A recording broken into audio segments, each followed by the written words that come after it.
All right, everybody, welcome back. It's the final week of Unstoppable. We have our good old Goofy Goobers going up against the Yeah. Pixel Titans. Goofy It is the Goobers. grand finals. Yes, that's the guitar, the Goofy It's the Goobers guitar. I Goobers, yeah. know. But yes, we have our grand finals here.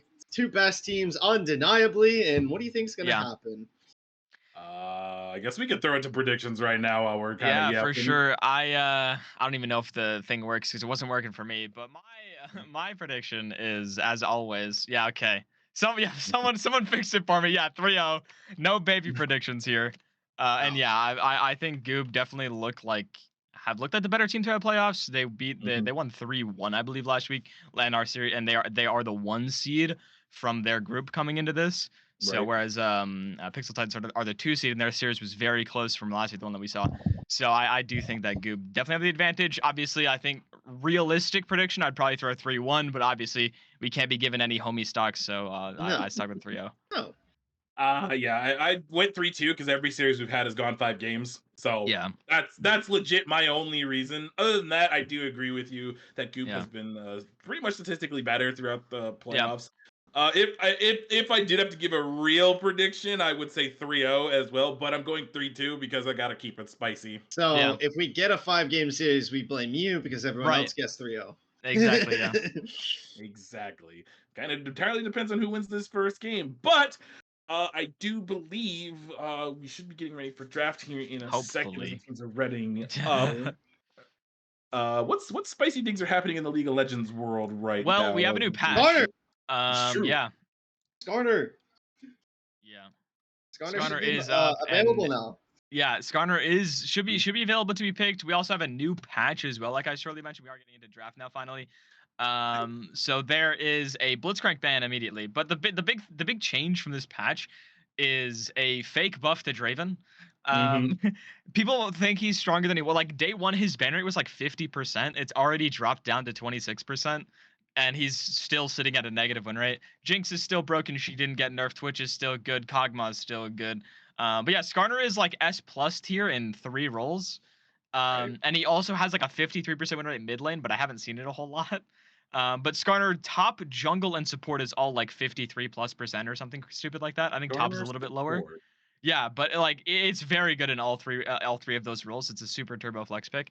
And then like I think another loser of the patch obviously is the Zeri nerf Very. that came through. She's still strong, but she's not like a S tier ADC. I'd say she's A plus tier now with the slight nerf that she got.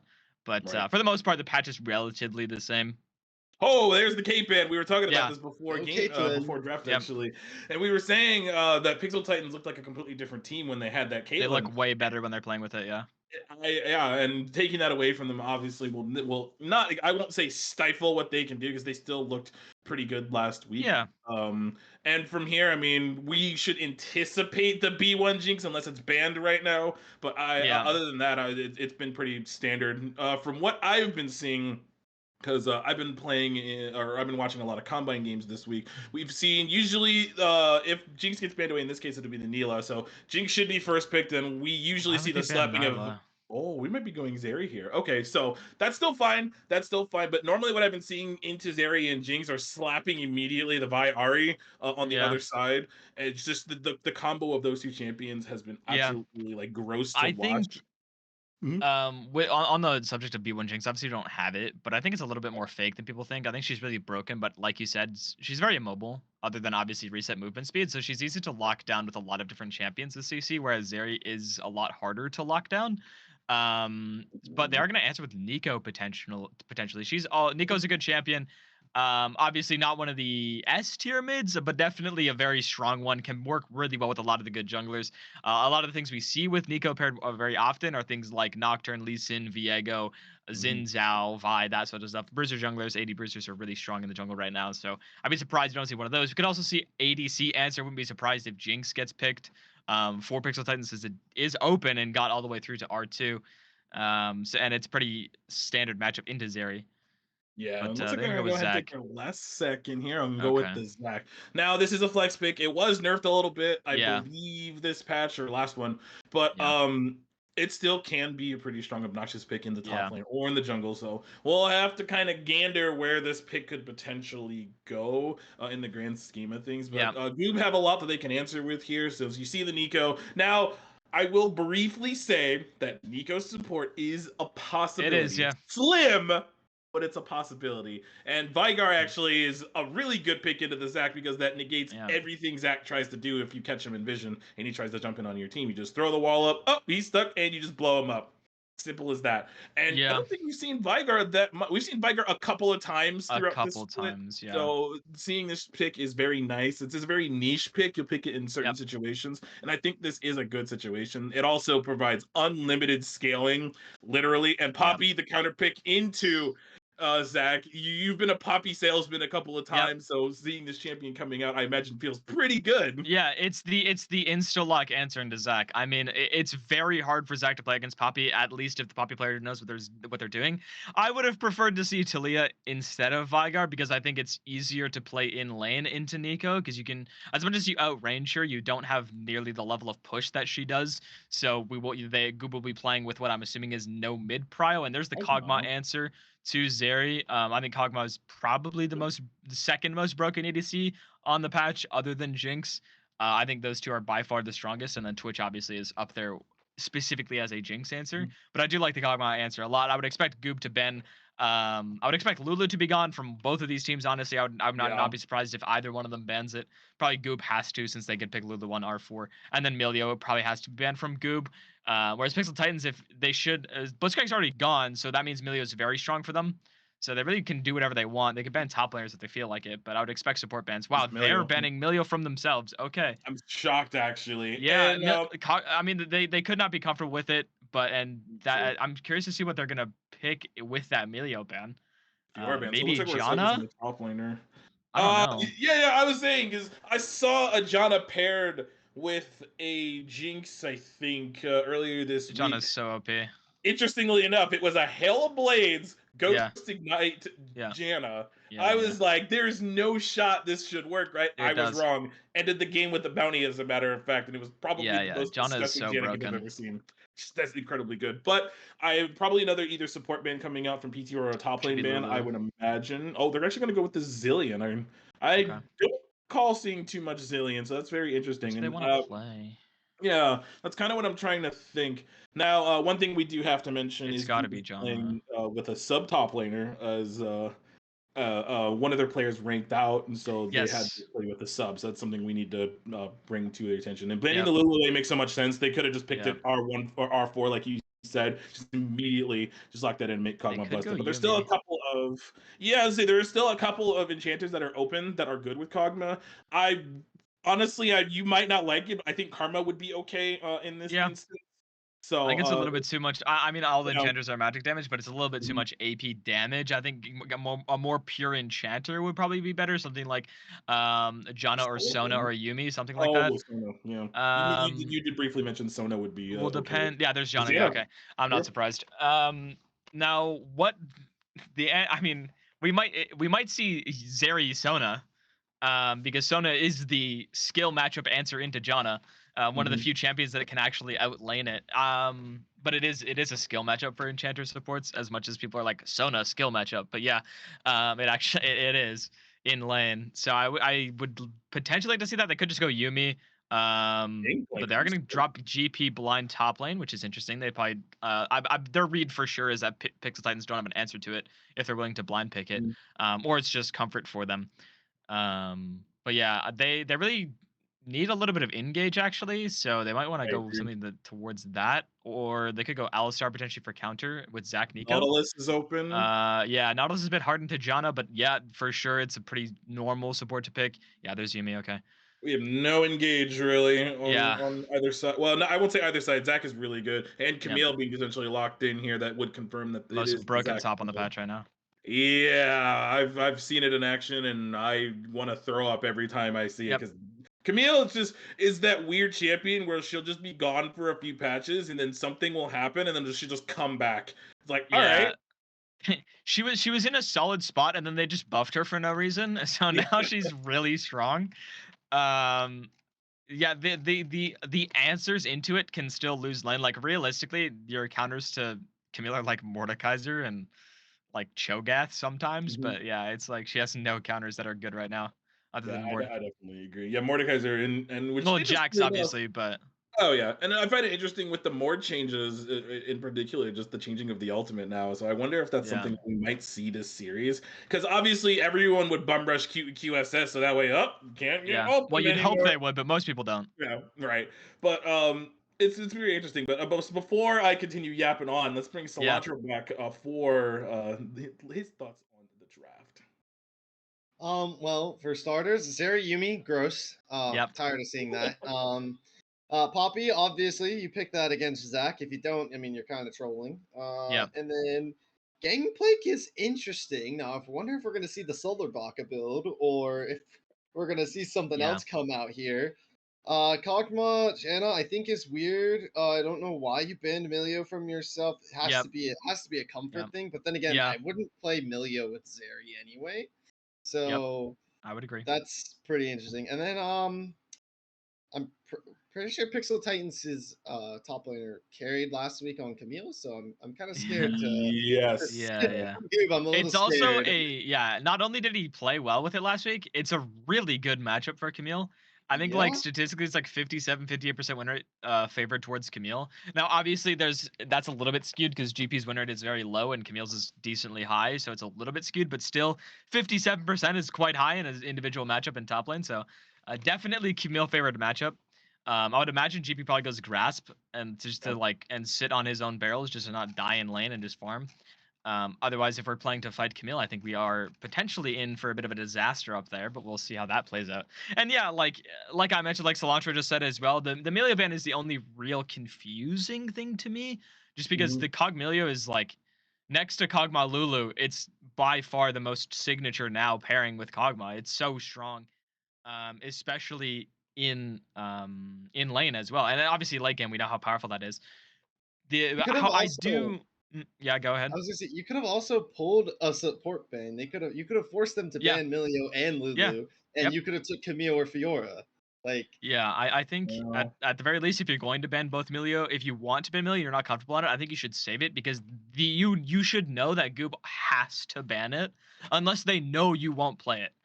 So they could have banned the Zillion first and they hoped that Goob banned the Milio themselves, and then now you have your pick of the options, and maybe Lulu gets left open and they can play that. But Janna Kog'Maw is very strong. Like I said, Janna is probably the most broken support on the patch, mhm. especially when there's not a lot of engage on Goob. Like the fact that they're relying on a Poppy like Flash E to get things started.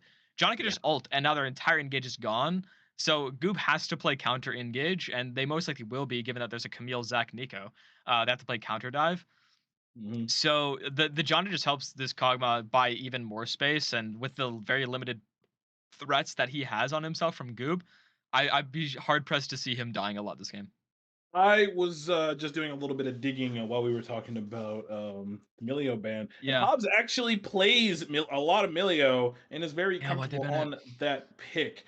So surprisingly, I think they were anticipating It's it to be so picked on good the for other them. side most likely, which I find to be surprising. Yeah, Um, the only my only thing with like the Emilio ban is like the Blitzcrank's already gone, so like mhm, the biggest Emilio counter is not available. yep, So they have to. I think they were trying to just pick Janna from the start, but then again, Janna's a good into Emilio, so like it's not really.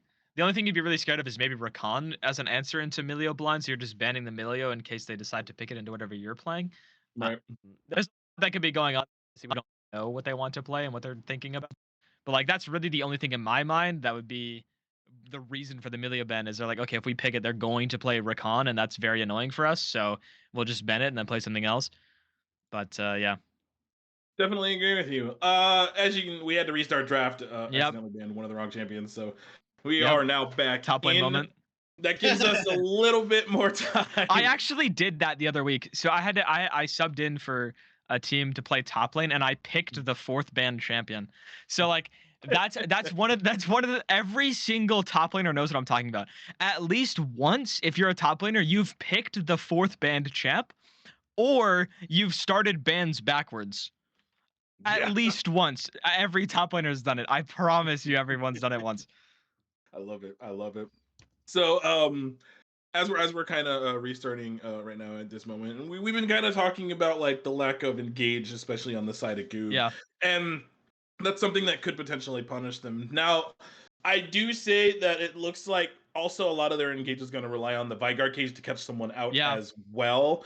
And if Runic is kind of left to their own devices and just omega scales for whatever reason, then Yeah. sure, I can see that working out for them. But there's just so much go button then that I've been that Yeah. I'm seeing on the side for Pixel Titans. So Pixel Titans Yeah. are Also, potentially like, poised to take this game, but it's gonna yeah. be interesting to For watch. sure. And on the same note as well, like Goob's counter engage is really long CD.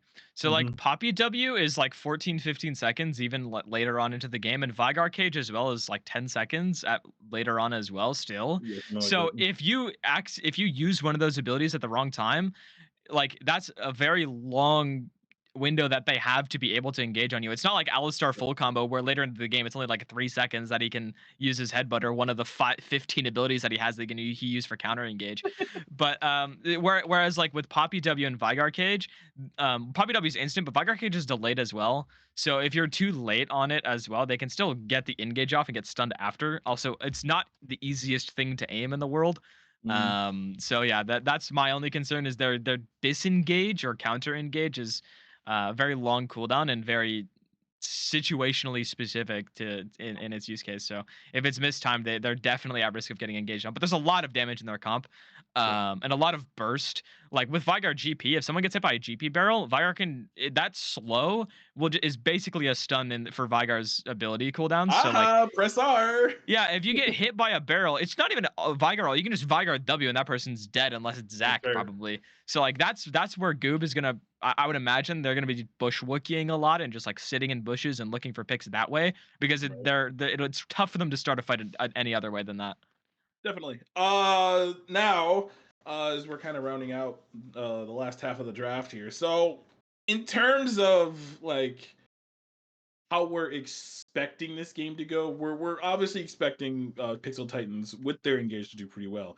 Now, Yeah. if Goop comes out on top this game through hmm whatever nonsense that they end up If it doing goes to throughout like this 40 game, minutes, or if they yeah. get, or if that's the thing, they have 3 scaling lanes, Hmm. so and none of them really have lane prio either. Which mean I really want to see the kid invid because all 3 of his lanes should have push, so his laners will have first move to invids.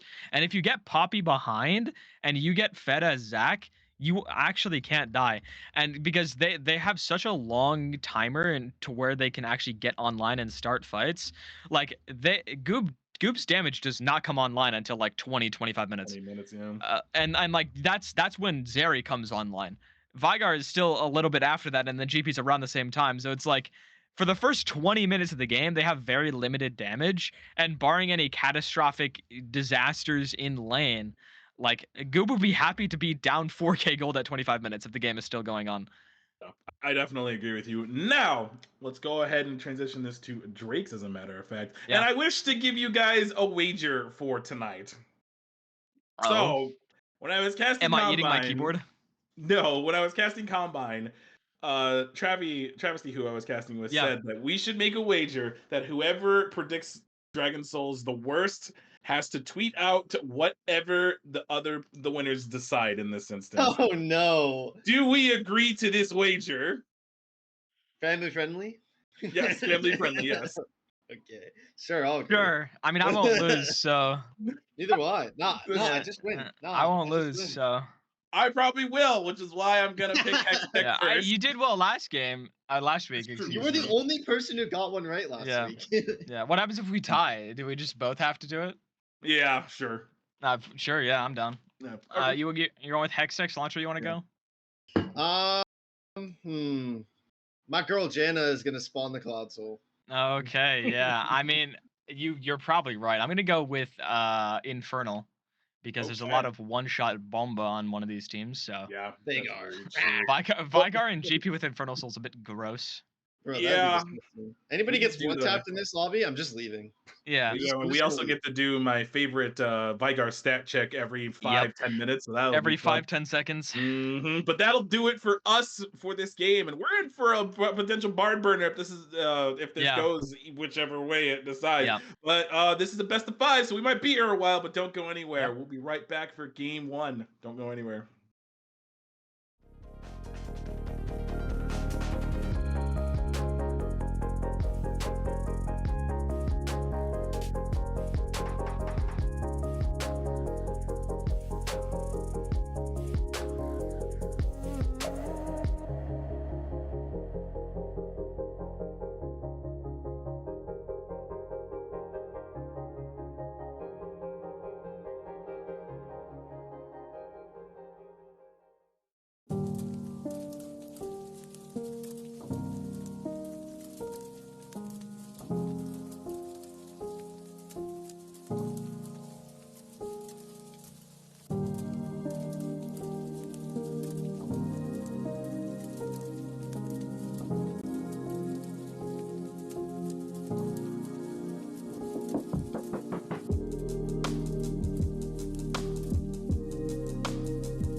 Hello and good evening, everybody. No Dragon Pit of Shame this time, but we do have a 5-man in the top side of the map. This should be spotted out naturally, as you know the kid is going to have to back off. From what I remember, they got the +5 gold. Game's over. Series OP. Yep. Free XP. Two autos, +5 gold, actually +10 because she was the first one to she pinged it, I think. Actually no, she just got. Wait, where's the extra 5 gold from? Wait a minute. Because GP has 5 gold, but Zeri has +10 gold. Thinking emoji. Riot. Tripping. Riot. But getting both of those wards in the top side of the jungle is going to be massive. It will obviously spot out where you know the kid is starting, which is the information that one of those things that I say are absolutely crucial in games like this, especially when it's the finals and all. You want to be able to get those little advantages against your opponent. And I have to say that's actually good scouting. I think that's the aggression that we normally saw from Goob, the 1 or 2 games we watched them play in the regular season. So it's pretty on brand for them. Now, as mentioned, it is not their starting top laner that is on. It is Barrero, who is subbing for them as my boy C-Flat Batman ranked out. Yep.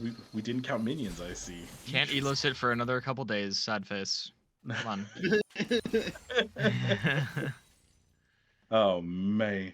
Anyways, we're getting started early today, huh? Yeah. We're starting early. Both junglers will be spotted out in topside technically, as we have a fight here in bot actually. Maybe. I'm just trading. Yeah, Spectre took a lot of damage in that, so I think that the is trade a winning trade for them, I would say, for blue side. Okay. Although 4-Leaf is not popping his pushing it, just pops it now. But yeah, both junglers will be noted on going topside because of during that invade, Hobbs walked over and placed his ward on red buff, so they know he's not starting bot side, so both junglers pathing down. You know, the kid 3 camping towards top. If he goes back down towards his bot camps, he will be slightly behind, given he went Raptors second instead of Frugs. So he'll be a little bit later crossing over. But I am just seeing my beef with picking Yuumi. Because Spectre's literally not able to walk up at all for any he of this can't lane. I mean, part of this is just Janna into Yuumi, and then part of it is Kog'Maw into Zeri, both of which are bad matchups. And it's just, this is just compounding. But obviously, like, Zeri has less, Yuumi has less skill expression now than she used to. But in early lane, she still does, and like when you can hop out, actually using your HP as a resource, since you're almost never at risk of dying unless your ADC dies. It's like actually using that to try and get pressure in lane. But like I said, they won't have prio in any of these lanes, assuming, which is true across the board so far. Actually, Gangplank has the push in that I'm looking at upside. So early he will actually base for a call just because it's Camille. But once Camille gets just half an item, she will have a lot more kill pressure, which will allow her to have shove. But yeah, as we're seeing, like mid and bot for sure will almost never have push unless wave is bouncing. I think he was spotted there. He should have been. But there's no pings coming out, so I guess they might not know that he is here. They have to know. Yeah. Even if they know he's here though, it's still winning for red side, I believe. Evil Titans has a chance to do something here. Okay, so actually nothing will come out of this by the looks of it. I imagine we'll just get both junglers resetting, or hold up. Try to get the wave in. Okay, yep, going for the reset. I would assume in this instance, Zeri is also going to be looking to buy in Cull, since you're not going to be planning on fighting this Kog'Maw, especially with the Janna kind of attached to his hip. So that actually makes a lot of sense that that they were trying to shove this wave in early, get that early base. Yep. Oh, so we actually did not go for that. We went for Boots Dagger. Would you agree with that? Because I know you're. How much gold does he still have in his pocket? 70. 70. He's 50 gold short. If he was CSing a little bit better, he could have gone Boots and Cull. But since he can't buy both, I do think Boots is probably better. Right. Because you're a lot less safe in this lane than Kog'Maw is. So and 2/2 Boots on first buy on Zeri is a must. So yeah, if he based with like 25 CS instead of 21 CS and could buy Boots Cull, then yeah, that's better. But yeah, obviously you have to go 2/2 rush. Oh, looks like we got a little bit of a prepping of the crab here for the kid. They're both jungle mid and jungle top will be spotted naturally. Deco did have to back, so that's why they did not go for that play. If Vygar roams over, that play becomes maybe a disaster. Does have enough mana for a cage, I think, so that could have gone a little sour quick. So I think that's a good call for Pixel Titans to realize that they cannot go for that play and just walk out. I thought that tornado was gonna hit. That was it almost did. It's not Blitzcrank hook where even if you zero E out of it, it still hits you. But this is a good angle from the kid actually. Yeah, I agree. He's gonna time it properly. I wouldn't. He's waiting. They need the. No, now he goes. It's great combo into the tornado. Pulls Nice. the back in off of the wave. Spectral may be able to fall here, but Same uses with the flash perfectly. Yeah, the bow sums are All four. gone now with dragon spawning. That should open up a free objective take. Yeah, that's all 4 sums actually out of them. The flash over the wall into the gate from Runic. He flashes for this. Interesting. Yeah, there it is. Runic gets first blood in the mid lane, and now that Veigar is going to start being a very scary champion. So, yeah, that kill matters a lot because now that gives them grubs for free, and that actually makes this mid lane a lot easier to play. I do like the play from the bot side of Pixel Titans there to try to get Spectral out of it. Like I said, they got all 4 sums out of the bot lane, which makes that very abusable. They can dive this bot lane pretty easily, as well as secure themselves the first dragon, which is Ocean. The next one is Cloud, so sorry DBZ. I didn't guess Cloud, I guess Hextech. Oh, that was Cilantro that guessed Cloud. Oh no. See, you want me to be wrong so bad. I do, yeah. I really do. I'm used to you saying Cloud. I'm sorry. Like, well, yeah. I'm already spawning the second dragon. My brain just associates Cilantro with Chemtech, so like I can't like anything else is just not. Okay, I'll take Chemtech next. Just for you. So let's do my favorite game. Unless there's a fight back. Okay, no, I think should have in the bot lane. So let's stat check the Vygar real quick. Sitting on 59 stacks at this moment. Yeah. I have to say that's stacking really well on the champion right now. I anticipate this will be a Ludens game. There's a lot of burst potential if they go for it. It would be really goofy if you went Malignus though, wouldn't it? I think. It'd be super funny. It'd be really funny though. Because it's free alt haste. Listen, I'm not saying it's good. Oh, a lot of damage from Camille. Yeah, this champ's not broken, I promise. Yeah, I was just say she has Sheen and 2 longswords, and that's how much damage she did. Should just be looking to shove this wave in. TP is still available for Burrow, and will just walk out. Oh, now does Dark and War smell the play? I thought GP would go grass, but he went first strike instead. I think damage. Yeah, I think looking to more just for that extra gold that comes from it. Yeah. That's my assumption, anyways. Because like you mentioned, you're not really gonna be looking to fight Camille. Yeah, he's actually doing quite well in this lane. To be fair, like I said, this matchup is really bad for GP. Although like there's a massive wave that Darken has to catch, but he's only down about 10 CS maybe. So well, I mean, I think he's happy with that.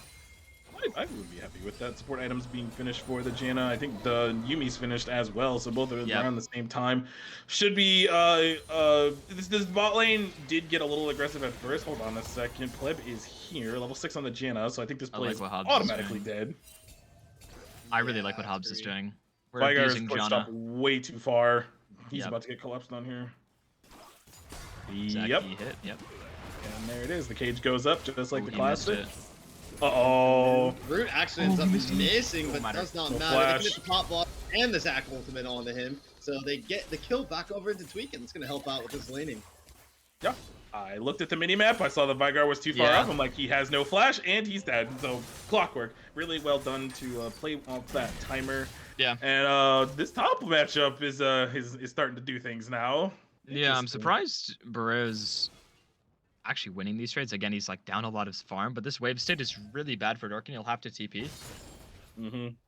I should expect that to come out. And the next set of grubs are coming up in just over a minute as well. Yeah. You were saying during draft that like a lot of these lanes shouldn't have push, and they don't. Bot lane so far has been true. Mid lane has been pushing in favor of Goob. Oh my, that was ambitious. And top wave has more or less been they've been bouncing back and forth. Bouncing it, yeah. So very interesting to see that. We could have another potential play here in the middle lane. Actually, I don't think so. Okay. Yeah, I think a big part of why mid hasn't had push is I think Tweakin's been using his Q to trade more than get wave pressure. So that the wave's been mostly neutral for the most part. I don't think Twig must have missed that cannon. He might. This is going on a bit of a magical journey to the bot lane. Yeah. They are lane swapping, which is why he's going down there. Yeah, I see that. It's very interesting. So this should force the same thing, and we've now reached the point where lane swaps have come to, not those types of lanes, but like lane swaps in general are starting to come down here too. It's Saw a it bit early. Saw it in pro play. We saw it doing in for, tier 3. Grubs. Yeah, I mean it makes sense. Yeah, it's a good spot. And because this is something that we have to highlight, that the grubs were changed for this patch, so you no longer need 5, you just need 4. So taking all 3, and they're not even going to get 1 here, so they have to give it up. So now there's a difference between 3 and 4. There's a massive difference. There is, so yeah. this will deny that Void might buff, and I actually rather impressed they decided I to go don't like for that Spectral's Scrubs. walking bot here. Oh, interesting. Well, it depends. It depends if they keep the swap. If your read is they're gonna swap back, then it's actually fine. But if they don't swap back and 4-leaf stays mid, then it's not good for either mid laner, honestly. Okay, yeah, they are gonna swap back, I think. Unless they're gonna make a play onto him here. I think they're gonna try and kill him or something. I mean, Drake is up soon, so we'll see. Now, yeah. I do see Poppy and Frybrush both getting some vision. We got a weird like lull moment, because I have to say this is kind of the same thing that happened. Yeah, they're swapping back. Okay, then it's good. Then it's good that do have win. So this is the same thing that we saw last week during game 1. Both teams kind of just like spent the first game downloading each other, and then after that it was constant nonsense for the next 4 games. That's kind of what we're starting off with right here, as the first tower plate will fall in the bottom lane. I don't think anyone else has got plates anywhere else on the map. Oh no, Vanguard got one earlier. Yep. But vision, the Sky's Bloom will spot out the Poppy and all this vision that's here. There is a lot of vision on from Goop, by the way. Obviously, a lot of it's being cleared out now, and it looks like they are going to take Prio to get this straight. Camille is here. Yeah, there's no universe where there will be a fight here, because sure, you can just yeet the Gangplank ultimate, but you really need Gangplank to be there, and giving up that Drake is I think is a smart play. It's like you said, it's Infernal. Wow, you're right. How about that? Hey, starting off strong. Time to pick Infernal for the next 4 games. Now, I do want to mention, I do like how slowly and methodically Pixel Titans are playing. They're not over forcing anything, because I think they know if a play goes awry, then it's a bit not great for them, since they're playing against such hard scaling. Although they are stacking Drakes and doing it quickly at that. They're on pace for a 23-minute soul at the moment. So since they're the weaker scaling team, obviously they have Kog'Maw and Zac, and Camille scales well, but obviously when you're staring at Zeri, Vigard, GP, not much outscales that. Potential play on the Spectral did use Ease. They kind of use that potentially. So there's their base being channeled by the There's kid. also a dive in the top side. Yeah. I don't think they do this. They should do this for sure. They should. Going 100%. Oh no, I agree that they should do it, but at the same time, it's like this is Camille with Flash and Hextech Ultimatum up, so this is if they play it well, it's very risky. Wait, they're going for Burrow, already taking a brunt of the damage. Hextech Ultimatum is going to come down on the 5. He's going to be able to dodge a lot of the abilities, forces the Flash away from Peb, and the turret shots help him out in the meantime. So nearly almost dies. Didn't even have to burn Flash. Oh. Yeah. Interesting. So no Flash is burned on Darkin. I have to say, I kind of thought, and I would say Darkin played that really well. I kind of thought like Darkin would wait till someone got tower aggro, then Hextech ultimated them. But I actually think starting off with it and then getting out immediately kind of just fizzles that play out. Yeah. Using it where he did and how he moved, it makes it almost impossible for a pleb to stun him against the tower. Yeah. So, and obviously pleb has to eat almost immediately to try and get it off. The stun doesn't land, which is why Darkin doesn't have to flash and ultimately doesn't die. Because if he gets stunned against that wall, he's 100% dead. But instead, pleb's the one that has to flash away. Rift Herald actually going to be started. As he Nico's a minion in the bottom lane. Yeah. They're going to engage on the pleb here. Going to be pulling that enemy jungler back as the Rift Herald is going to go ahead and reset Nico's not here. Nico does have TP. This should be a free Herald for Pixel Titans since their bot lane's here. And Hobbs has roamed up. Varela, the only real one that can help respond with Pleb. But Pleb's already moving down into the bot side, so this will be given over. Yeah. And I just don't think they're at a point where they could really fight right now. It's like you said, if Goop is down 4,000 gold in 20 minutes, they're okay with that because they're scaling. Yeah, Right? they're scaling so hard, yeah. Yeah, they're up 2k gold right now at this moment. Yeah, 15 minutes. Vigar stat check. Hold on. I like this by Pleb a lot. They're cross mapping the pressure, which actually allows Spectral to get this tower, I would assume. Yeah, but they are Hobbs and Tweaking are spotted now, so they have to get out. I think dead for sure. They can fight this if they. Actually, I don't think they can. They don't have a choice whether they can or they can. not. Whoa! Spectral committing the ultimate, and Pleb sends that Zach flying away. It's going to be a TP coming back in as the Yumi ult helping for a little bit of a disengage. It'll be Dark the Warrior flashing in for a kick. The stun off. The exhaust comes down, but they slay Spectral anyway and get 2 for their troubles. They send all 5 members there, though. I don't think it's worth it. I mean, it's worth it for Dark. Oh my god. Oh my. Runic just has to flash it all. Does he though? I don't think he will, because he needs Flash to not. He needs Flash to not die to Zac is the problem. So he can't burn Flash to get the kill. Good ult from GP comes there. Down. Yeah. Yeah, that was just to clear the way. Tower. Yeah.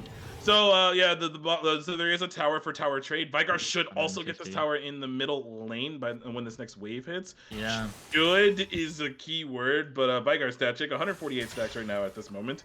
Yeah. Sitting really nicely. Probably going for the Shadow Flame next. That's what that looks like to me. And then I would assume Deathcap third. Oh, Runic, do not do this. Okay. Okay. Yeah, he knows. Okay. Yeah, I don't know how worth it that is for Pixel Titans, because ultimately on the cross map you trade 2 TPs for 1 tower and 2 kills. Effectively, like both Tweakin, because Tweakin has to TP mid to save the mid tower, so they don't trade both top and mid tower for bot tower, and they use Herald for that 1 tower. Darkin TP's down for the kill. Hobbs uses both of his sums as well. You know the kid uses his flash. So you use so much to get that 1 tower and both kills onto Zeri and Yumi that you end up losing a lot on the cross map. And now GP, I'm pretty sure is ahead of Camille at this point. Yeah. Like by a decent amount as well, because he has Cull completed and he's probably like 500 gold off or something. Oh my, actually a lot of damage going on. But I think GP wins this. GP definitely wins that. So Burrow will secure that kill on the Tweaking Clown, and he'll take that. And we have a fight here in the middle lane. Yep, and that will be, the kid going back to the mid lane turret. Gotta love Poppy ultimate. That was a very interactive fight right there. Yeah, they get Drake for that though. It should be, yes. Because they have to cover off mid tower, otherwise they lose this mid tower to Spectral, so this Drake becomes very free. And yeah, like you said, this GP absolutely obliterates Nico in 1v1 unless Nico hits a Pop Blossom, which he did not have because he had to use it earlier. Actually, no, he used it on him. That fight started on him? Yeah, really? Tweakin actually started that fight with the Pop Blossom. While you guys were watching it, my director Cam went to bot lane and watched. So yeah, it started that fight. I think missed the root, which is why that fight ended up going I think that's where that happened. Yeah, and Vigar is gonna be dove here. Does still have flash, and Pleb will be spot on this, but they're gonna go. I don't know if I like this dive because wait for the wave. Just wait. If they can just get the wave and then go, then they can kill the tower, and it'll be way better. He doesn't see them. Yeah, it was actually a tragedy, but is aware that something is going to happen. Wave. Yeah, and Pleb, it was in the area anyway, so something had gone down, could have been there pretty quickly. So honestly, I have to say, good, like rock hard concentration there from. Pause, I guess if we're going there. but just really good, like fortitude from Runic to not like make that play any worse than it could have been. And, oh, hello, there's the engage we were talking about. Hobbs is potentially going to fall here. There's a quick tap at the Monsoon to be able to get out in the nick of time. They're going to get more for this, though. It's looking like they're going to commit toward this mid tower. Going to force a flash out of 4-leaf killer there. So they at least get an 80 carry flash and a mid lane tower and Janna ult down. That's a pretty good trade-off. Yeah. How much gold does this GP have in his pockets? He hasn't pitched for a long time. Only 1k, actually. Oh, okay. Yeah, he doesn't have that much. Actually, these silver lanes are up a lot. Mostly after CS. Obviously, Vigar up 50 nearly. And then GP, obviously the GP passive, and he got a full tower top, so has been doing a lot. Also got top bot tower, got a free kill, not necessarily free, but got a kill as well. So that's where his gold comes from. But he's actually up 1500, which is like a lot more, just because GP is a money printer. Right. So we just also just now. I was gonna say, oh my goodness. Went Storm Surge second instead of the Shadow Flame, which I get it. You're literally looking to blow up this Kog'Maw, Nico, or Jaina if they even look at you funny. I also think the movement speed is nice because there's a lot of stuff you have to dodge that you can't like So it's either, honestly, it's either Banshees or Storm Surge, or probably both at some point in this game. Because the Storm Surge helps them sidestep a lot of the engages that they have. Because a lot of the skill shots are quite slow and dodgeable if you have the movement speed for it. They're pinging the Baron. Mhm. They're trying to check for vision or no. Yeah, they're just setting vision, I think. On the flip side, I was kind of just going through the vision. There was a lot more red vision on that side of the map of the Baron, but not on this. So hold up, Spectral. He wants the cannon. +1. Let's go. One cannon. Do we get the +1 cannon? Have to die for it. There's no way 4-Leaf misses it. He's just farming a wave before the wave gets here. There's no mana right now. Oh, directed game took me away, but it looks like +1 camera. He got it. He got it. +1 camera. Nice. yeah, because I was saying directed cam took me away, and so I said +1 camera. Pleb is flanking right now. He's coming in from behind. That's gonna get Spectral. The Back is engage here tool is too. looking for the Monsoon. Is absolutely perfect with the Tornado Hops doing his best. Disengage tool has to burn the flash though on the support. As Runic is running into, they're gonna engage on the kid who still has the cellular division up. Whoa. Spectral flashing for this. He wants the kill. He's desperate for it, but he's not gonna be able to find it. The kid jumps back in to help that support get away. Tons of util were committed to that fight, and they did not get anything. They will get mid tier 2 potentially, or they could do Baron maybe, but they don't really have damage for it. So honestly, they get mid tier 2. Yeah, GP 2 items now actually. Nico is in the cut here. There should be close. Gonna burn this wave. Oh, never mind. So, yeah, unless Nico does this. Pop Blossom. It's pretty massive. The wave is gone. No one's there. Kid's gonna jump in anyway. Beacon's gonna end up falling. They're trying to disengage from this fight. Whoa. What's going on, ball lane? Morello. +1 kill. -1 Camille. Apparently. That is a 2-item game plan. Camille had to have. He died near the. I think he got one shot from the bush. I think so. Because it is 2-item GP. He will one shot you now at this point. So. And that's more. Because Darkin has no armor. He bought Merc Treads. Does the kid steal this? He can. Jump over. He's going for it. Gets stunned up in the steadfast presence. They peel off. That was clean. He can't use the smite inside the Zac passive. So it will end up going for the favor of Goobers, bro. Forced to burn the flash just to get away. They get a free pick onto the kid as well. So they are looking very strong right now, Goobers. That was the cleanest turn I've seen. They really immediately peel off before it's even in smite health, and they're like, "All right, kill the jungler." They just annihilate him. They're like, "All right, finish the Baron." That's one of those things where, as you're starting it, Pleb goes, "Okay, he's going to try and steal. I'm going to W his E, and then we kill him, then finish." Mm-hmm. Yeah, and that was clean. That's how. I mean, because if some of you are not on the same page and some of you are hitting the Baron, then because even while stunned you can smite. So the only thing you can't smite through is suppression, I believe. Yes. So you have to kill him first, or obviously get him into the passive before finishing the Baron. And then they get both the kill. They get the Baron. They're actually up 6k gold despite the kills being 5-3. And obviously due to the CS that they have, I mean both your top and then they have 200 CS. And they've gotten a lot of standing gold. Yes. But 2 individual Infernal Drakes plus Baron now at this point, they are more at this point they're scaled. They have scaled. Yeah, and Pleb is on a ward here. He's fine. Oh, never mind. Just go ahead. He actually didn't get that blue buff. It ends up going over. Yeah. Also, just as we're he went PD.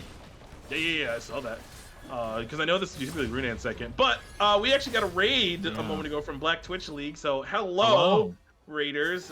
We are currently in game 1 of our grand finals between Goobers and Pixel Titans. So hello, welcome to the somewhat LCK gameplay that we are getting at this moment. Yeah, 5 kills, 8 kills in 24 minutes. Yeah. It's been a lot of objective gold that's been going over, and just farm too. They've honestly been playing pretty well, both teams. That might be out of position. The Hextech ultimatum is going to be able to help deny that. Cancel the ult? Yeah, that's a great Fire Arcade. Because there's a slight knockback on it. He's able to find that on the tweaking. That's absolutely, for lack of better words, that kill right there was tweaking. Yeah. Storm Surge. Storm Surge is this is nerfed Storm Surge, by the way, 3 nerfs. Yeah. So it's honestly not a lot of damage. It's a balanced item, okay. It's actually a little bit weak in my opinion, but I agree. Just be glad it's not. They should get top tower. Not sure why Yumi is sitting on our Vigar right now, but we are having a bit of fun, having a bit of a giggle, trying to one-shot someone. A Vagar stat check now? In a second.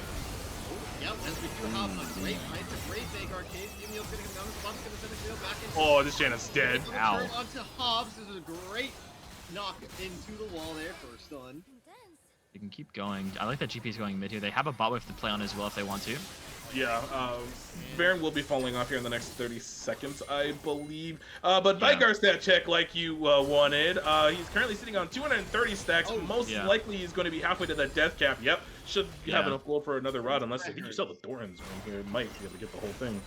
So, this Vigar is going to be stupid. 2350 away. This guy hurts. He needs 2350 gold, so however much he has, if it's not that much, he can't get it. Unfortunately. Yeah, he's 1960, so even if he sold Doran's ring, he'd have 22 something. Something, yeah. Yeah, because it's 180 for the sell price. So he wouldn't have enough, unfortunately, so he just bought another rod. But still, he has a lot of AP. And also, this Zeri's working towards a something. There's a Phage in her inventory, and I'm slightly concerned. Black Cleaver? Maybe? I don't think I've ever seen that. It's not real, I'll tell you that much. I don't know what that Phage is actually building into. I'll have to look really quick, but it might be experimental hexplate, but that's no longer a thing on her. Oh, gotcha. Yeah, that would make a lot of sense. This is a 3-item GP, by the way, sitting on that collector. This dude is going to. It's either Stridebreaker, Black Cleaver, or Trinity Force. It's only one of those 3 items. Gotcha. Okay. It's probably Black Cleaver because it's both Caulfield's and Phage, which is not real. Yeah, I mean, cooking something here. Yeah. Spectral's cooking something. Yeah, they're chefing all right. So we don't really have anything on the map for the next just minute 15. It will be the next Drake, and Pixel Titans has not been able to get into the bottom river ever since. They have a lot of vision down there right now. We see the Pink and Try. We see 2 wards, 2 by Krugs, and Darkin has spotted out Pleb here. Yeah, they're gonna try to look for something. It's hard though. Sky's going that way. Should be fine. Yeah. Yeah, okay. Let's get Pick up in 50, and like you said, the vision. The like you said, the vision for now for Goob it's very much in their favor.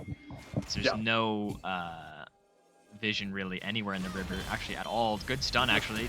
Yeah, that's great. Gonna force the flash out of the kid has to fling himself out. It's should be a free Drake from here. I agree. Yeah, no flash on jungler. Yeah, no flash on Zach. Yeah, and that's pretty big, so they will just take all of this control in the bottom side of the river. At the same time, they could try to cross map, so they should have one person take this Drake. GP and then, probably. Yeah, GP should take it. He has TP, and the rest of them should go towards Baron. They have no vision up there, so they have no idea this is happening. Yeah, Poppy should. I mean, they can take it. Does she have 2 charges of smite? I don't think so. He might. I don't know if he could. Yeah, he does. Okay. So they can quickly smite this, but yeah, they're starting Baron. Goobers have gone up 10k gold now with 3 Infernal Dragons. Hopefully we don't make it to 4. It's so slow. Oh my god! There goes Collector. Finds Hobbs. He's absolutely just soloing the team of Pixel Titans so that they can come up and get this Baron. It's a great leash. He's doing so much to it by himself. For the Baron, the kid might be able to fling over and take it. The stun's not going to be there.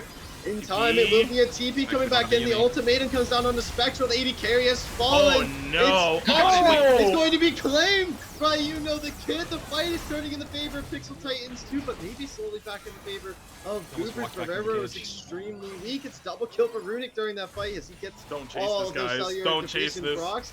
4-Leaf playing a little bit of a dangerous game here. Runic is playing free. He definitely go back in. Knight have the confidence. The Vagar cage is going to miss. Darkin's going to be able to dash on out. So only 2 members remain alive with that Baron, but there's a big shutdown on the other side on Spectral. Yeah. Yes. You want to go? Go ahead. Okay, so I was gonna go back about the Baron steal because I didn't know. I think Pop Blossom brought it into smite range and the kid just instantly smited it. I had to look on stream because I was like, I'm confused how this happened, and that's the most likely option. So they end up losing that Baron. Not that that's oh my god, game changing. They're still pretty far behind, but it gives them a chance now. And that shutdown onto Spectral was huge. I believe Homie was sitting on a 300-400 gold shutdown. Yeah, it was 600 gold total for the kill, and he was playing like he had Yuumi on him, which he should have had Yuumi on him. But he walked up by himself. It gets one shot by Camille, obviously, because it's a Camille. It did burn the Hextech ultimatum, so he unfortunately can't get out of that fight. And then once most of your damage is gone, obviously Runic does a lot, and so does Barrero. But I mean, he's burned a lot of his cooldowns already, and we know that Vygar is very bursty, so he can only kill a couple people, which he did. But the big thing that happens is they lose Baron, and that completely stalls this game out for a little bit longer. Obviously, like if the game goes longer, Goober are fine with it because they have some of the best scaling champs in the game. But they were definitely looking to end off that Baron. I agree. And quick stat check. Vygar is sitting on. Hold that thought. Flip at the top lane is going into a fight. 70. All right, so there wasn't no windows in play. Yeah. Yeah. 271 right now. Will be 272, 274. Sorry. Almost 1,000 AP. Sitting on 917. Yeah. All right, I'm feeling pretty good about that one. So also GP4 items, by the way. Oh god. Oh, that's a Lord Doms. Oh, that dude's gonna hurt. Woo! Yeah, he's one-shotting everyone that walks near him that's not named Zach. Even Zach will lose probably like a half his HP if he gets hit by a barrel, but yeah, that's gonna be not fun. Yeah, he's gonna be doing a lot of damage. But exactly what you said happened. The game has stalled out for a little bit. The gold gap is now like 8K-ish, more like 7.5 in reality. But they're not really looking to push anything out with this. They kind of can't. You know, GP They're barrels. just waiting for Soul in a minute 40. Yeah, so I do think since this Kog'Maw is on 3 items, Nico will also be on 3 items by that time, I would imagine. Should be finishing the Zhonya's here. Yeah, she's on Zhonya's gold. So she will have that for this next fight as well. And if there's a good TP ward for Pixel Titans, they should be able to make something work, I think. Especially if they pick out this Zeri like they did in the last fight. So Spectral, it's going to be on him to have good positioning and kiting. Because once this Camille gets on top of you, the rest of the team will just blow him up. Yeah, for sure. And I mean, we talked about it in draft, and also we've seen it happen a little bit in this game, not to the extent that we assumed, but obviously when you have Nico, Zach, Camille, you can just get on someone to one-shot them if you find the angle. So there is something they could try to do at this Drake, but they're going to look on a tweak, and now a lot of damage coming out. All the cannon barrage on tweaking, and he finds this going against the wall with the knockup. Barrero able to find that one, and the damage off of those cannons, that's going to give Spectral the confidence to push forward and force the flash out of that Kog'Maw. We might not even get a Dragon Soul here. They could potentially off of a wave push this down mid if they choose to. They're going to go ahead and opt for the safe play and play for this Infernal Soul. Yeah. But why did Spectral delay the... you typically would go IE third, right? Yeah, it depends.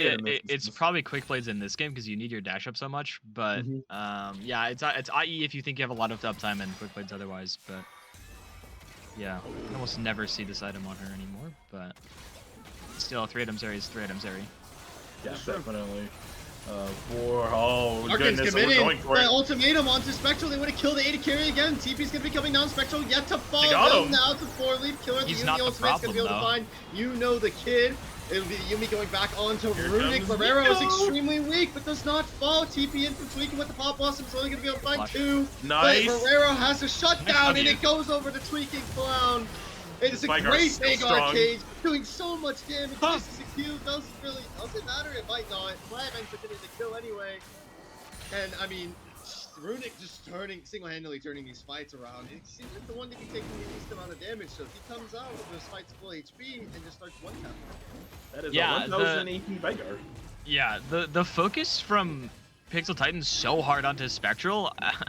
He's not the problem. I mean, there's a 6-0, now 6-1, 5 item GP now on your screen, and a 1,000 AP Vygar. You have to try and kill one of them first, because Spectral's not really a threat. He's only 3 items. He's actually behind 4-leaf because he's down like 40 CS, but he's 4-leaf's 4 items now. Obviously got the big bounty off of Barreo, but 4 Infernal Souls, too. Yeah, 4 Infernal Drakes. That's so much bonus damage. Runic will actually one-shot, like, he could just press R on 4-leaf's head and he would probably get one-shot.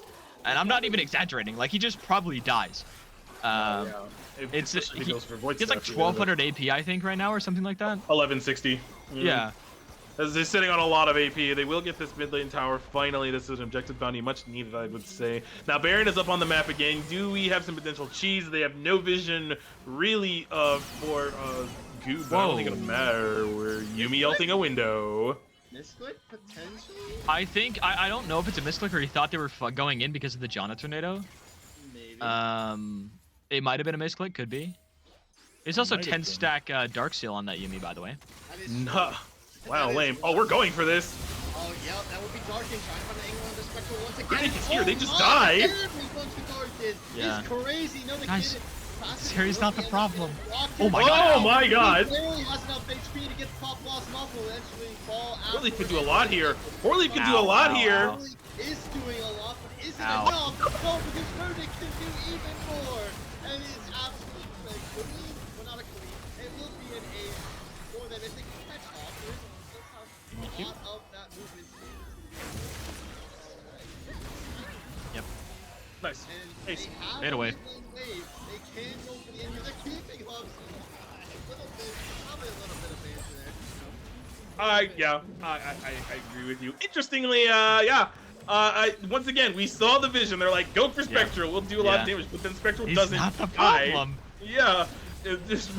Runic just did so much work there, and so did Barrero. Just that barrel and Vigar everything combo just absolutely destroyed Pixel Titans during that fight. And that was also 4 Infernal Drinks that we had just said, and they came out ahead in the early game. They were and just kept that pace up. It was that slow. We'll just take objectives, farm up, scale into the game. That's exactly what they did. They played to their strengths. They played to their game plan. It ended up being a success, obviously, and they end up taking the first win. Yeah, I think also part of that is Pixel Titans, like I said a couple times, but that they're focusing so much on killing Zeri. Obviously, it's a Zeri that in late game you want to kill her. But there's like GP and Vigar are so fed, they have to be your priority targets when you're going into these fights. And if Runic is allowed to live and Barrero is allowed to live, even if just one of them's alive, let alone both of them, your whole team's gone because so much of your CC is all front loaded. And this Vigar is just running around throwing Qs for 600, 700 damage. Yeah, that was pretty much what we expected out of Goob. As we're gonna take a look at the look at damage charts. Like Spectral's not the problem. Yeah. Oh, Interesting. So obviously there needs to be a change in game plan from Pixel Titans coming into the second game. Yeah. Their draft was fine. It's just they I don't think they were really being aggressive enough to keep that scaling from happening. Yeah. And I think that's kind of where the shortcomings came. But in this instance, I think you'll take that because I would say that they played out. They actually had a couple of fights that were close and played pretty well. So if they ran that draft back in the next game, I wouldn't be surprised. I think you just take out one of these other obnoxious picks, whether it's the Poppy or the Vigar. I think the Poppy actually did a lot that game. I mean, obviously Pleb didn't have a very flashy game, but the Poppy W's did so much work in a lot of those fights. Like especially that last one there, he made Camille self-stun and also blocked a Zaki with the same W, which just means Runic doesn't die. And then obviously we saw the rest of that last fight went because now your Camille's half your CC. Janna has to ult, but 4-Leaf is still just one shot with 2 abilities, even if he's like slowed that much just from a Poppy auto or Poppy Q. So I do think Pleb also played really well, but yeah, I think the Poppy was a really big issue aside from damage of the 2 solo lanes. Yeah, absolutely. But do you have any final thoughts, Cilantro? I would like to say that hopefully we got enough Infernal Dragons that we don't see another one for a little while. Fair. We'll go ahead and take that, and that'll do it for us for game 1. When we come back, we'll be back for game 2. Don't go anywhere.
Hola.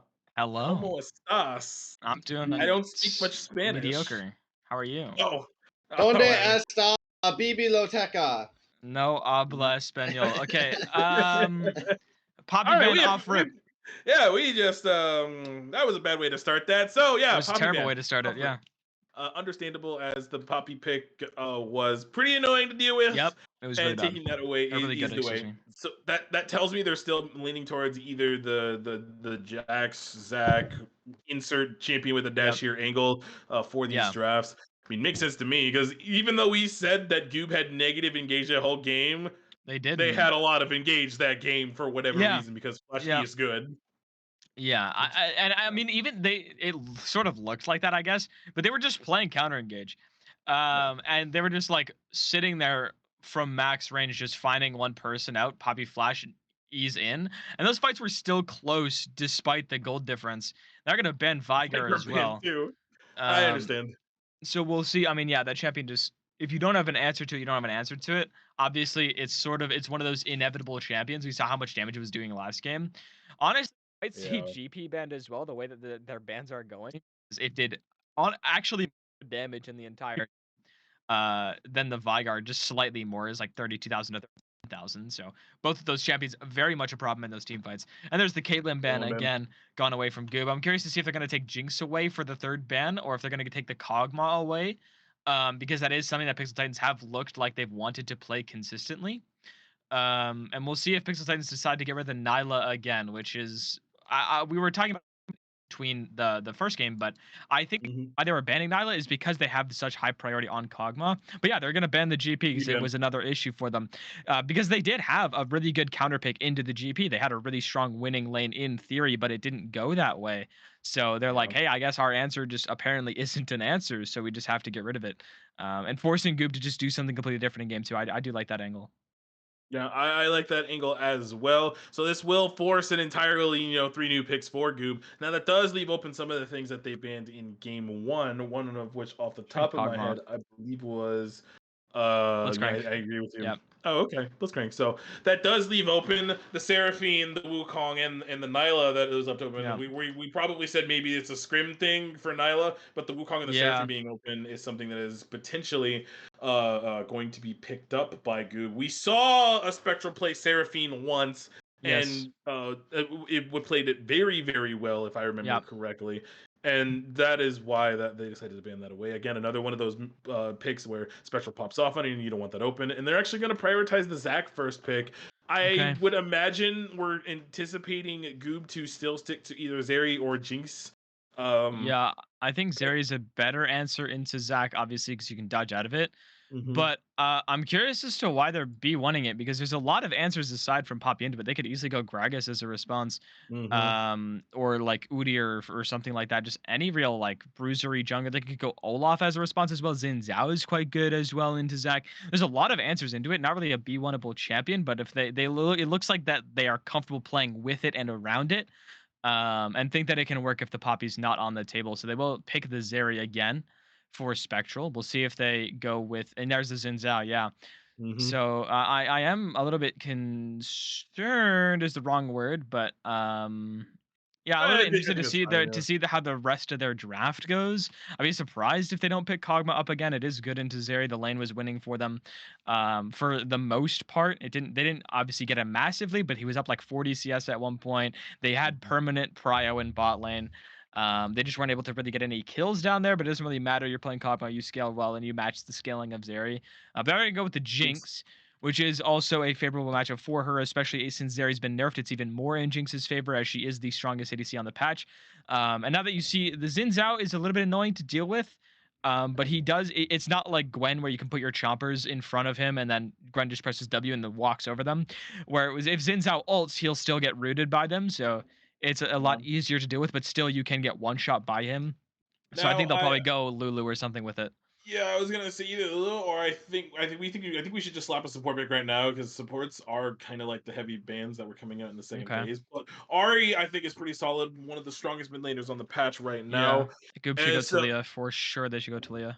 I was about to say, it's like I feel like we're about to get the salesman coming out here For in a sure, second. they should go Talia. It would It's be so incredibly good good. here. Mm-hmm. I mean, like, I am a Talia salesman, but that chap is so broken. And especially when they're picking things like they're blind picking stuff like Zach Ari, it's so good. It does the very similar thing that Vygar does. Obviously, not everyone pilots it. Not a lot of people even play it at that. So they're gonna go with the Nico, which is a decent matchup into the Ari. It's not amazing. It's even, but it is generally good, and it gives them more access to engage, which they were lacking last game. Yeah. I definitely agree with you. So we're gonna go ahead and get into the second phase of bans. It looks like we're gonna stick for that Fiora ban that they had in the previous game. And I They should get do the it. same second phase bans again, honestly. Just I would Fiora Lulu. Yeah, it's just so good here. I mean, unless they decide not to go for the Lulu I ban mean, and then they could slap pick it Lulu themselves. themselves. Yeah. Yeah. They could pick So Lulu themselves, but I would prefer Janna, honestly, for them, which is why I think they have to ban Lulu, because Lulu's good into Janna. And it's good into the rest of their composition. And I think Janna just does so much of the work that you had the Poppy do and the Vygar doing last game against things like Ari and Zac. But they're going to ban the Shen away, actually, for Pixel Titans. So I'm curious to see what they're looking to play with that ban. yeah. Because there's, off the top of my head, I don't really know what really loses to Shen other than Fiora. Like, I guess Irelia does. Yeah. But I don't really know what else they'd be looking to play, really. Yeah, so we're sticking with the Milio ban. So does PT decide to ban the Lulu? That is an option. I think they have to ban Janna if they're gonna ban any Yeah. supports. I think so. I would agree with the Jaina ban in this instance. Either one of them would be a good ban here. It's Yeah. it's just the Shen ban. Okay, so let's stick with the Zillion Okay. ban. So I mean, you I can wonder- leave. What you can do is you can leave. Yeah, there's Janna. Yeah, it's the easiest insta lock ever. Um, I think we what should they leave can what here. they could be doing is they could just pick Lulu, right? Because like I said, Lulu's a good answer into Janna, so you just leave both of them open, so you can trade them. Rather than banning out Janna, they take Lulu, and now you're like, well, we don't really have an answer anymore. Um, because then you'd be playing Jinx Yumi, which is not that great. You could play Not Sona great. probably. And Yeah. Sona would be pretty decent, but I do think that just leaving them both open and taking the Lulu, if that is what they do, but they are going to take the No. Nautilus. I don't like Nautilus into Janna, because it doesn't really solve the problem. Nautilus into Zeri is very good though; it helps you deal with her, and especially since Goob is kind of lacking sustained damage outside of Zeri, it helps you with that single target CC that you're looking for. It's just not going to be super nice playing against Janna as Nautilus, as any engaged support doesn't really like it. So, but we'll see what they blind pick top lane here. They do need Yeah. a little bit more damage as well, although they do have Ari Jinx, which is a lot of damage. So they could go with a Bruiser style top laner. But they're going to go right back to the Camille. I think Jax on R5 for Goob is super strong here. They could go Mordekaiser as well, because they are lacking a bit of AP damage, and Mordekaiser does a lot into champions like Jinx. Yeah. Immobile hyper carries that rely on resets, which is Jinx, and obviously like no other ADC really has resets other than like Vayne sort of does, but not really. But like Kench top. I hope they go Mordekaiser. It's so good. Okay, Tom Kench into Camille is a very good matchup for Tom Kench, and it gives you an extra layer of safety for Zeri and sort of makes Nautilus ult moot. But they are lacking a little bit of damage. Yeah, I definitely agree with you on that one. It's really because Nico is going to get to a point where she's not really going to be able to blow anyone up. Unless we come up with a nutty flake against the Jinx, then Yeah. that's what you're looking for. You're looking to take out a lot of damage, but then you still have the problem of the Ari and the Camille on the other side. So something that is potentially risky to kind of go for this pick. But I do see the extra level of safety because I think this entire game is we are playing for Spectral, and that is all we're going to do. So I'm expecting a lot of attention to this bottom side. But before I continue on, let's bring Cilantro back real quick and get his thoughts. Tom Kench, the catfish in the top side. Yeah. Love to see it, obviously. My girl Janna back on the Rift once again. Don't need Poppy when you can play Janna.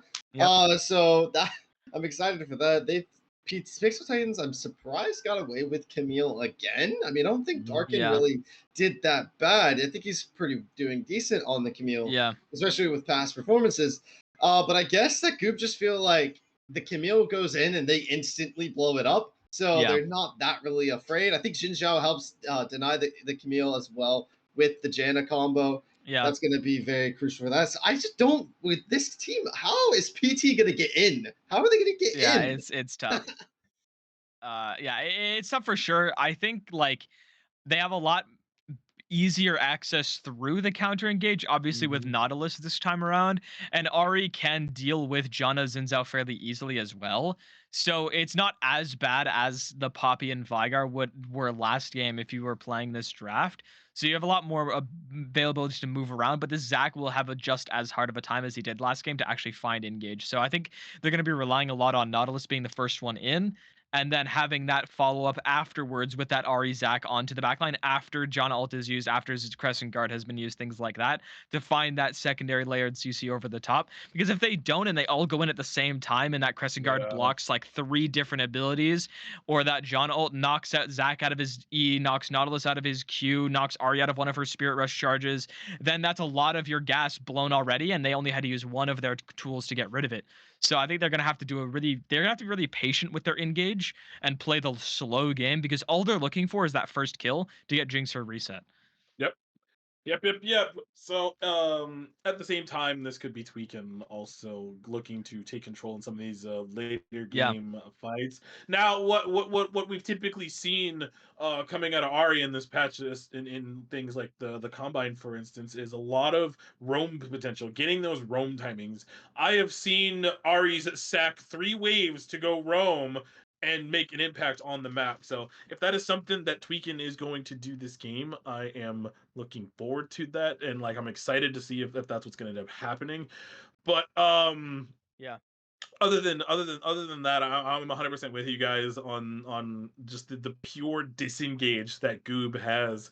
It's gonna be gross to see, and Yeah. I'm favoring Goob's draft for that reason. But at the same time, I think PT can pull this one out. It's just going to be really hard. Like this game comes to patience. That is the word of Yeah. virtue for this game for Pixel Titans. Yeah, for sure.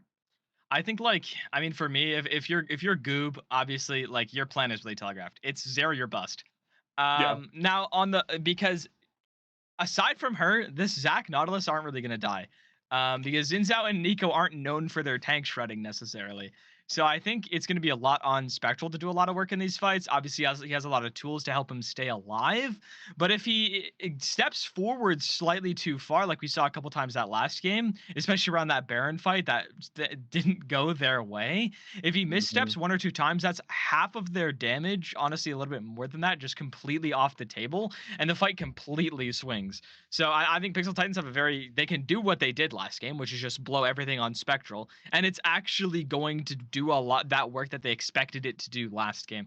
So I think they can have the very similar game plan, and if they execute it exactly the same way that they did, I think it'll have a lot more success given this draft that Goom has compared to the last one. Now there is a universe where Pleb can pull a Xiaohu and just completely takes over, getting Yeah. absolutely fed on Xin Zhao, and then you have 2 AD problems Yeah. on this side. That is one of Yeah. those things that's possible, but I think it will be hard to get there. I mean, he will outduel Zac naturally for obvious Yep. reasons, unless there's help nearby. But it's kind of the game. I think is a test. I'm gonna summarize Yeah. both teams. So obviously, as we said, Pixel Titans patience, and then for the side of Goob, it's protect the president. Yeah. Yeah. So it's just that's what it's looking like, and I do think both of these teams, at least that's why they're here in the grand finals. They're showing that they can do that, Yeah. and try to show us who's best. So there is a chance for Pixel Titans to even up this series. Yeah. And it's going to be an interesting, I think, probably like a 30-minute banger we're getting. Yeah, for sure. I don't say this very often, but I like both of their drafts. I do too. I think like it's definitely a very close one. It comes almost entirely down to execution. I think both of them have their strengths. And like Solantra said, Dark and Warrior looks comfortable on Camille, has looked good on it in the past. Obviously, last game wasn't able to do a whole lot, unfortunately, but still, we know he's good on the champion. We know he can execute it. So I don't think I think Goop leaving it open or sort of like saying that we have so many answers into it, it's just not going to be a big deal. So I think potentially seeing if that top lane goes the different direction now that Goop's top laner is not on a carry like GP. Instead, he's on Tom Kench this time around. And since they have a solo carry style composition, I think it's gonna potentially go one way or the other. But if they get a lead like they did in the last game, I think their comp is a lot more explosive, so they can actually take advantage of that a lot easier. So I think there's a lot of win conditions for both these teams, but really with these drafts, it's all about the execution. Yes, and I'm delaying intentionally because I want to see the summoners on both the 80 carries. But Cilantro, do you have anything to say should both before have we go to Ghost. Drake predictions? No, Goobers, take 2-0 here, All right, well, you heard it here. So it was Infernal last game, so Darter speaking Infernal. Yep. I'm going to pick Ocean for this game because I think that would be obnoxious. And Cilantro, what are Yeah. you thinking? This is so we have Infernal and you said Ocean, yeah. Ocean. Mhm. This is a tough one. I'm gonna go They with do both have Mountain. Ghost. Going with Mountain. Mountain, okay. Yeah, Mountain would be obnoxious for Pixel Titans, but Yeah. well, Easy obviously, clinch. yeah. It's good for both, honestly. Mountain Yeah. Soul. It's very good in this game. But that'll do it for us. As we saw, both 80 carries have Ghost, so this should be pretty spicy. Showdown between Four Leaf and Spectral. So when we come back, don't go anywhere. We'll be back for game 2. Are we gonna get an even series? Let's find out. We'll see.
I don't remember who said it was bringing us in, so I'm actually gonna was make you. it me. Oh, I It did was say you. it was me. Yeah. Oh, hi. I Oh, heard it welcome was back. starting.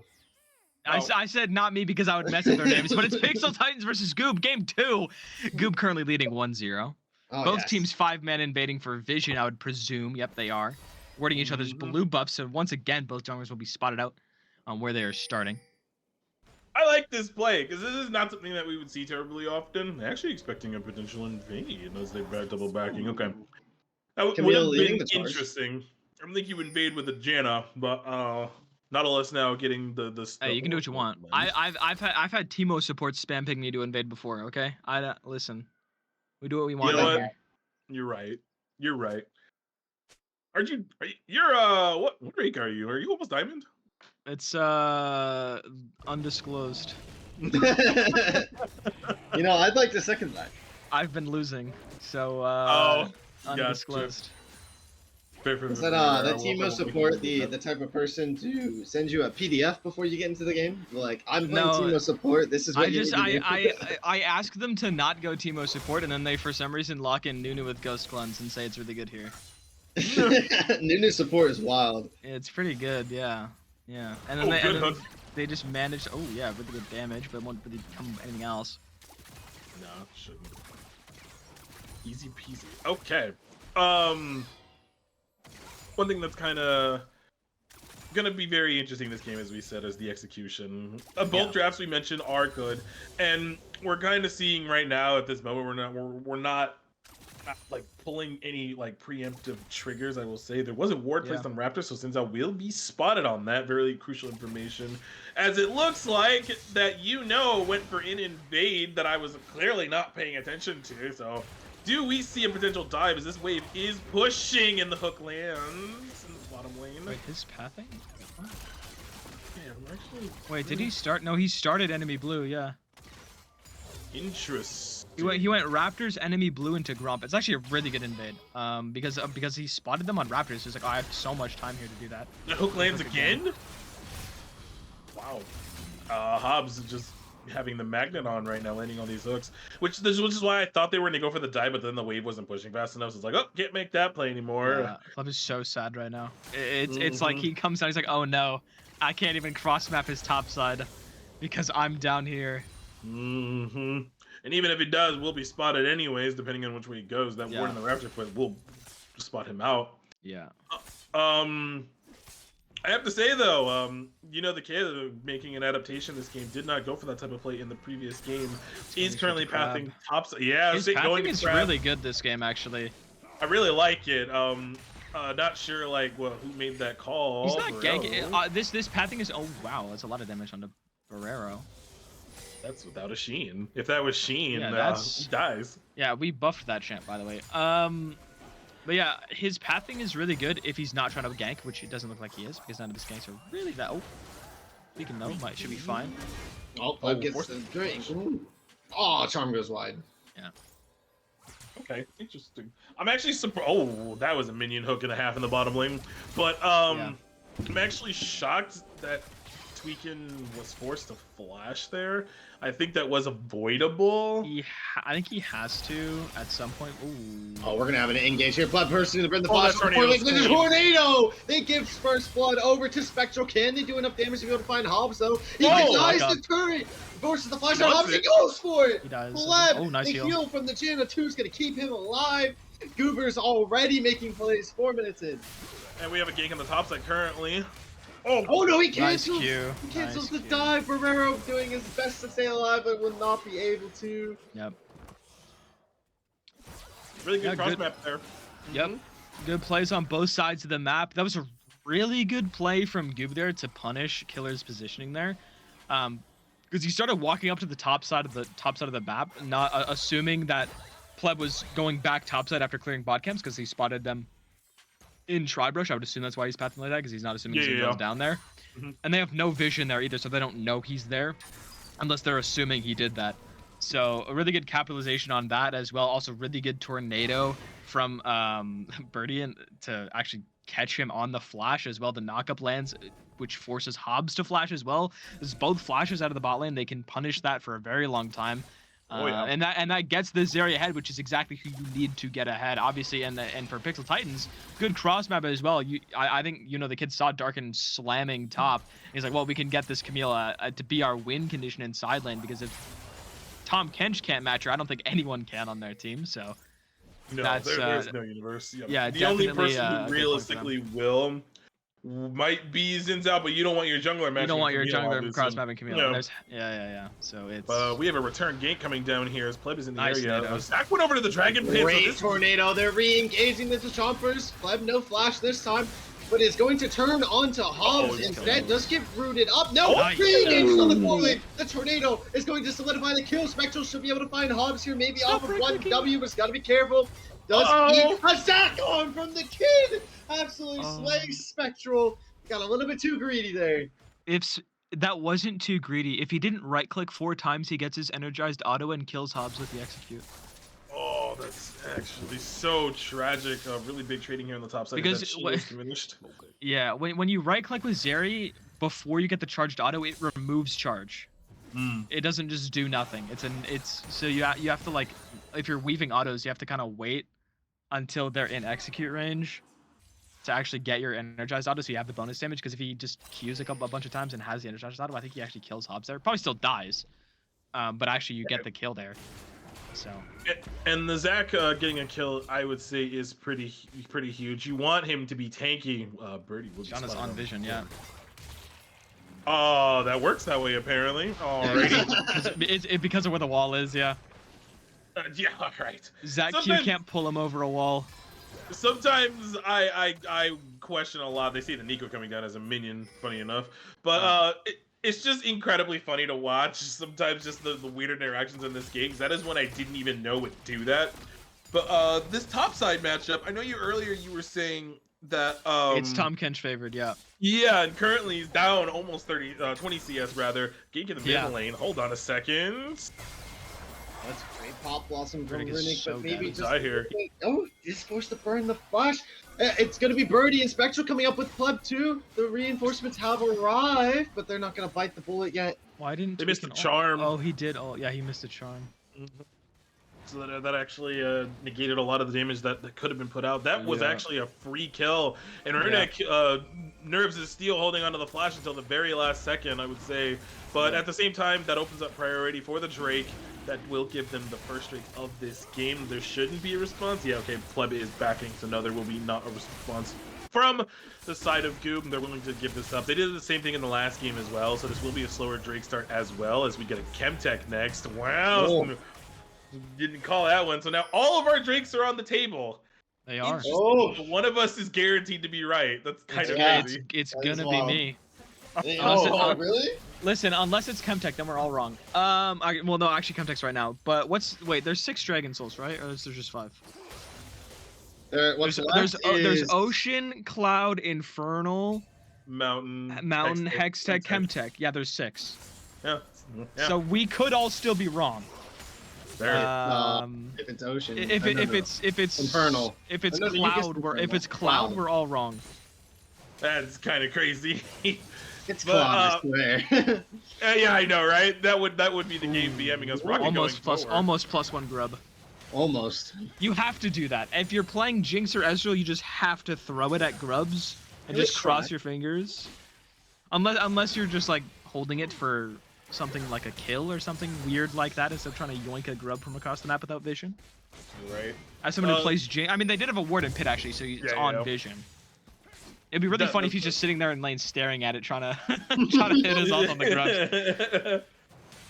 That will be the 3 grubs going over. So, as previously mentioned, all I need is 1 in the next rotation, and Darkin might be in danger. But is spotted on the Pleb is spotted on the ward, so nothing will come of that. Yeah. But yeah, that crucial difference between 3 and 4 now, unlike 4 and 5, it means that PT has to make a play towards them in the next 5 minutes. It means grubs are way better because they were a weak objective. Because we would always see the Drake for grubs trade every single time, especially when the Sun is name was like, oh, we can give up the first 3 grubs, but now we've been seeing that slowly shifting. And that should make MSI really interesting. Oh, that's a BMTP. He still lost the cannon. Yeah. +1 respect for that. SE. Yeah, I wasn't saying that was a bad TP. I was saying that was just BM as hell for TPing on the cannon like that Yeah, at he's 1 HP. yeah, he's trying to TP to deny the cannon minion. Also, for this gank has potential, but the X-Tech ultimatum is available. And has flash, so this could be. Yep, Nice, he's out. nice hook shot. We're backing there. Kid's coming We're up there. backing there. He He's knows. gonna spot out the back. Alright. Kid's gonna Yeah. fling in. They're gonna be able to find the jungler potential. Guerrero, you gotta get in there and help Nice him ult. out. It's gonna be an ultimate committed from Pleb, but the ultimatum is still online if they even need Oh, it. no, They're gonna that's commit it nice. on Guerrero now. They're engaging onto the TK. The catfish is yet to fall. Maybe if just one more Nice. Q-Kid ends up stealing that one. And that's what he that was unfortunate because Pleb didn't show again after walking into that bush, so Darkin knows that he's backing there, and really good for the kid being here in the area to help secure that kill as well. This will be that wasn't like a plate and a half that went over, and we might be fighting in the bottom side here.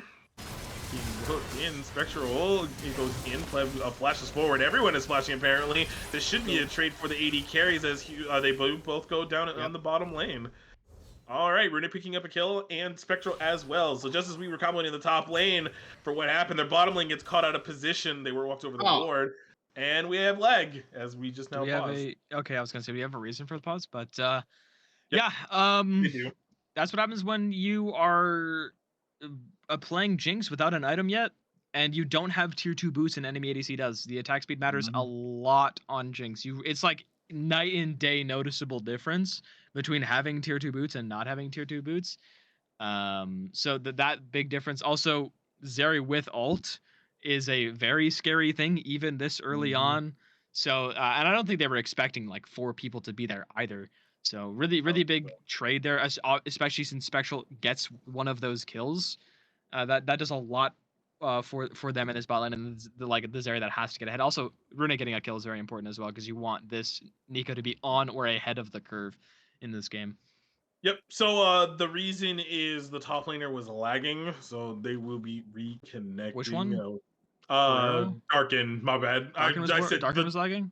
Yeah, okay. I just said the top laner, like you guys knew who I was talking about, like you were in the game. Yeah. Okay, yeah. True. Yeah. So I'm right there. You don't see me? Oh, the top laner. My bad. I should have known. Right. Yeah. The top laner, but Darkin was experiencing some lag. We'll be reconnecting, so hopefully we get that issue resolved.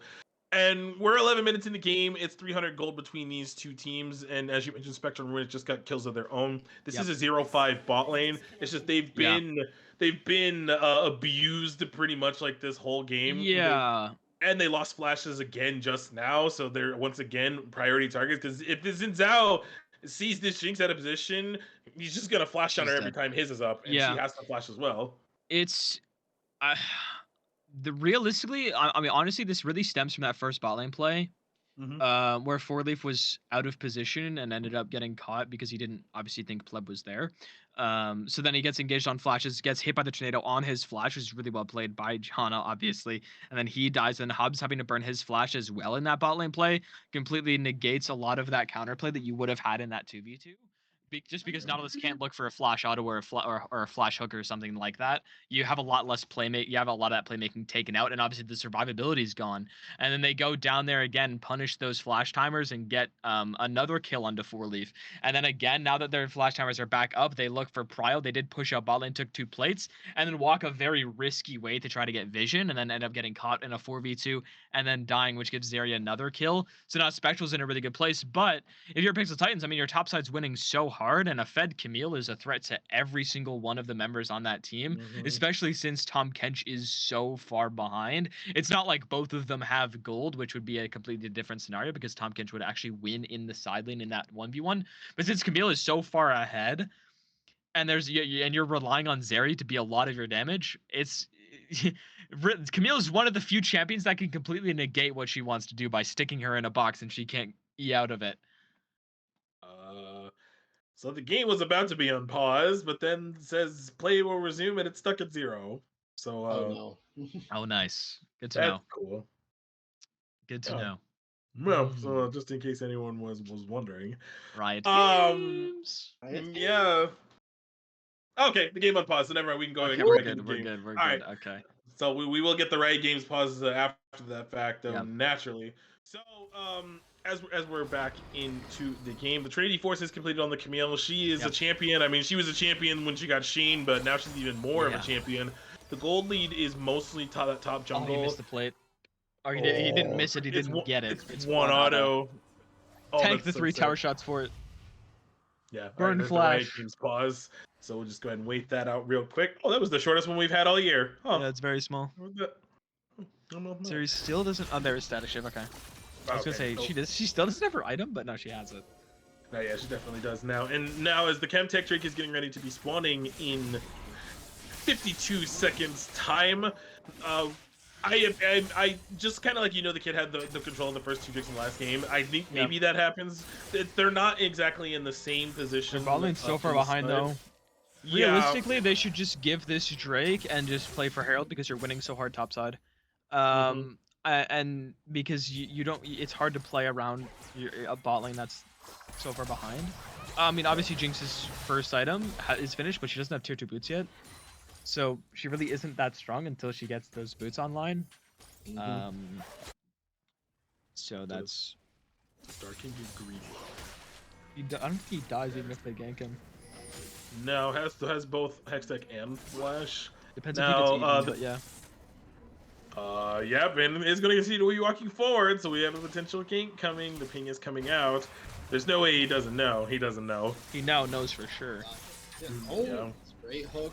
Can they be able to lock him Probably down? forced to flash. No.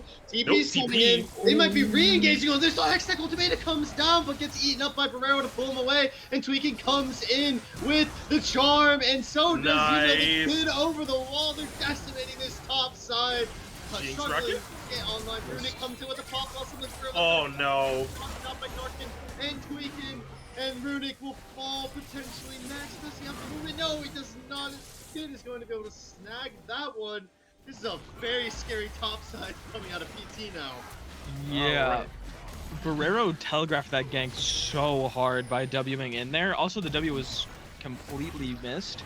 So that's half of your CC chain completely gone. Normally you'd wait, you'd try to use the tongue lash to get the slow, and then Xin Zhao can go in afterwards with the knockup. Then you can use your the Abyssal Voyage on top of that knockup to chain CC Camille and force her to use her ult early. And then Pleb, but instead, use the Abyssal Voyage early, can't even get onto Dark Warrior. He uses his hookshot to get further out. Pleb tanks a tower shot, and Dark Warrior's like, I got help now, so I'm gonna ult in. And then they completely turn that 2 for 0, get top lane tower, which is first tower of the game, and Herald, and now they won't even have to give Dragon, probably. No. Given how fed this Zac is. Yeah, and then Ahri having 3 assists, meaning the millingness was finished as well. It just finished a little bit ago. But she's on her way towards that second item. What that will be, we will see in a little bit. But I'm actually... Yeah, I'm actually surprised we're not trying to get Drake right now. I mean, I get it. At the same time, your bot lane's being pushed in, so you don't bot push. Yeah, and which is why I imagine they decided not to use that tempo that they had to try to go for it. So they are going to give it. Okay, I do like this decision. Yeah. But do we fight after the fact? Okay, we just said it's another Infernal. We should. It is. Listen, it never fails. Never fails. Always right. I'm sorry. Is what it is. I also like that Camille has Herald, by the way. Yeah, I like it too. And the kid doesn't, because one, it allows her to get solo gold on towers for local, and also she can use it inside to cross map an objective, which is massive given how strong she is. Because Barrero just finished his Heartsteel now, so it has 0 stacks on it, so he's nowhere near being able to fight this Camille yet. So yeah, I mean, Darkin can very easily use this Herald bot lane. After potentially Tweaking should go top, their bot lane should go mid, Darkin goes bot, uses Herald for 2 towers, and then they can cross map with Baron given how much damage they have. I do not like that they bought a BF sword before finishing his boots. Yeah, what? Listen, it's fine. I just think tier 2s are such a massive spike for ADCs like Jinx that usually you buy it before you even finish your first item, let alone after your second one. I always thought something was gonna happen there, but it ends up fizzling out. Oh yeah, I'm right there with you. His AD carries like Jinx, Zeri, Kog'Maw, Vayne, Varus is another one depending on the build. Yeah. Just they finish those tier 2 boots because they scale so well with attack speed. Yeah, and it helps them with their kiting, especially in gank situations, and then just fights. Because like you mentioned, if Jinx had those tier 2 boots in that one fight in the river, they'd probably trade 1 for 1. His Darker Warrior is going to be 3-mans here. Nothing should come out of this, and should just be able to take the rest of this wave with Tiamat. Yep, just like that. That's why I'm so glad they brought that back. When they took it out the game, I felt like I felt nothing. Yeah, that's by far the best change they've made all year. Just giving Tiamat the active back. Yeah. Now all they need to the only other thing that they're missing for me to go back to top lane is giving me Bilgewater Cutlass back. Oh yeah. Oh yeah. If Bilgewater Cutlass gets added back into the game, I'll go back to top lane. But other than that, I'm not going back. Yeah, no, I've become an Akali one trick if they bring Gunblade. I would have liked it to be inside instead because it's more gold, but they're just gonna break mid lane tower with it, which is completely fine. Yeah, it opens up the map. There won't be much of a response, I imagine. They are posturing forward on the top side, so they might get this tower. Unless the kid just defends this here, probably pops the ult to get the wave. Yeah, just gonna go ahead and clear all this out and absolutely successful in it. And most likely, yeah, he'll just walk out. And mid lane tier 2 falls in the process, so lots of gold in favor of Pixel Titans for that play, and the cross map does not happen immediately. It will still come, but it won't be. No, they're actually gonna sack it. Okay, they seem to go backing off. Wow. Actually, so yeah, the cross boots. Nice. The cross map does not happen there. Second item for Camille as well. Yeah. Prime, they're in a prime position right now. PT, we're still at 12. We're still 12 kills at 18 minutes, so we're playing exactly how we did in the first game, where we're just getting more gold through sides and objectives and whatnot. Yep. And it's a stark difference from what we were seeing, like pretty much most of the playoffs, I will say. So we, I have to say this growth that we've seen in this league, I think, stems from a lot of watching pro play, lots of VOD reviewing, and coaches coming in as well, because a lot of our teams have coaches. So now we see Spectral walking up here, and Camille is in the side lane. Do we engage here? See, now this is a good Camille play to get on top of Spectral. Oh, nice flash. Burns, he also panic ghosted a little bit there as well, but I don't blame him. You have a Camille flying at your face. Split his both summoners down. Yeah. Really crucial. Alright. Cilantro, I'm gonna pick your brain for a second. What? In terms of like how we should be playing the side lanes, on the side of Goobers, who do you think should be matching this Camille? Should it be Nico, or should Tom Kench be on the side splitting like he currently is, farming up? I mean, I would say it has to be Tom Kench. Nico will get one shot. Tom Kench, even though he will potentially get blast on. Oh, here we go. Yeah, that's great a great charm. start. And he goes over the wall with Spear Rush 2. That's going to be a Hexside Ultimatum. Is the first flash of 30. Kid's going to be able to not be able to help him get up in the flash. Oh, he misses the charm. I respect it. I respect it. Okay, I respect why he went for that. Anyway, I would expect TK to match. Nico can get this goal, get AP scaling online a little bit quicker. If Tom Kench was matching, he can hit those hard sale stacks and get those up online. Either way, both of them are going to lose to the game. So Tom Kench can get a little bit tankier. He doesn't need the gold as much because it's already just neutrally a tank. And as we can see, he's just getting auto to death here, like off the team. So I would say that you have to send. They can cross that Baron. They don't There's have no damage. Yeah, that's why I'm like, there's no way, right? But the first Infernal Drake, which I can't believe I'm saying that again, goes over to Darkin PT. should just hard push bot right now. I agree. The TK's dead for 20 seconds to just commit to this play. There's really nothing that Goob can do in his current state of the game, I will say. Their main front line's too far behind, and then their Zinzel never really got started. Did make a couple of good plays in the bottom lane, but once that tempo sort of fallen off, it never really came back. And hilariously, we haven't really talked about Four Leaf and Hobbs very much. It's just the rest of their team is doing so much damage, they haven't really needed to do anything except sit back, farm it up, get back into this game. And I would say, as I look at the 80 carry gold, yeah, it's 400 gold difference. Darkin should just take this tower right in front of this man's face. Or not. He can kill him too if he wants, but I don't even think he should. Oh. Do we die here? Nope, never mind. We're gone. Easy breezy. Hold on, that's got to be kind of short right now, right? Let's see. Like 8 or 9 7 seconds. seconds. Yeah, 7.3. Incredible. 4,000 gold ahead of the Tom Kench, mind you. Yep. We have a 1,700 gold lead in the jungle, and it's kind of sprinkled across the rest of the map. Arrow rocket from downtown to help clear the wave. Now, second item on the Zeri. We're almost on the second item of the Jinx. That's when Jinx will become fully online, I will say. And then these fights don't. And then Fourleaf and Hobbs being weak side, which is weird to say, doesn't even matter anymore. Yeah, it's once again Special deciding to go for PD. I do think Runance is better this game, obviously since the amount of melees. But again, you need to be able to kite out Ari, Zach, Jinx, and Camille. So do not blame him for going PD in the slightest. Also, it has more AD than Runance does, so a little bit more damage in that facet. And you have the wave clear from static ships. You don't necessarily need it. But he has only 2 items. Does really need that third to come online fully. Can still do a lot at this point, but will we need to be relying a lot on this Janna to help him out.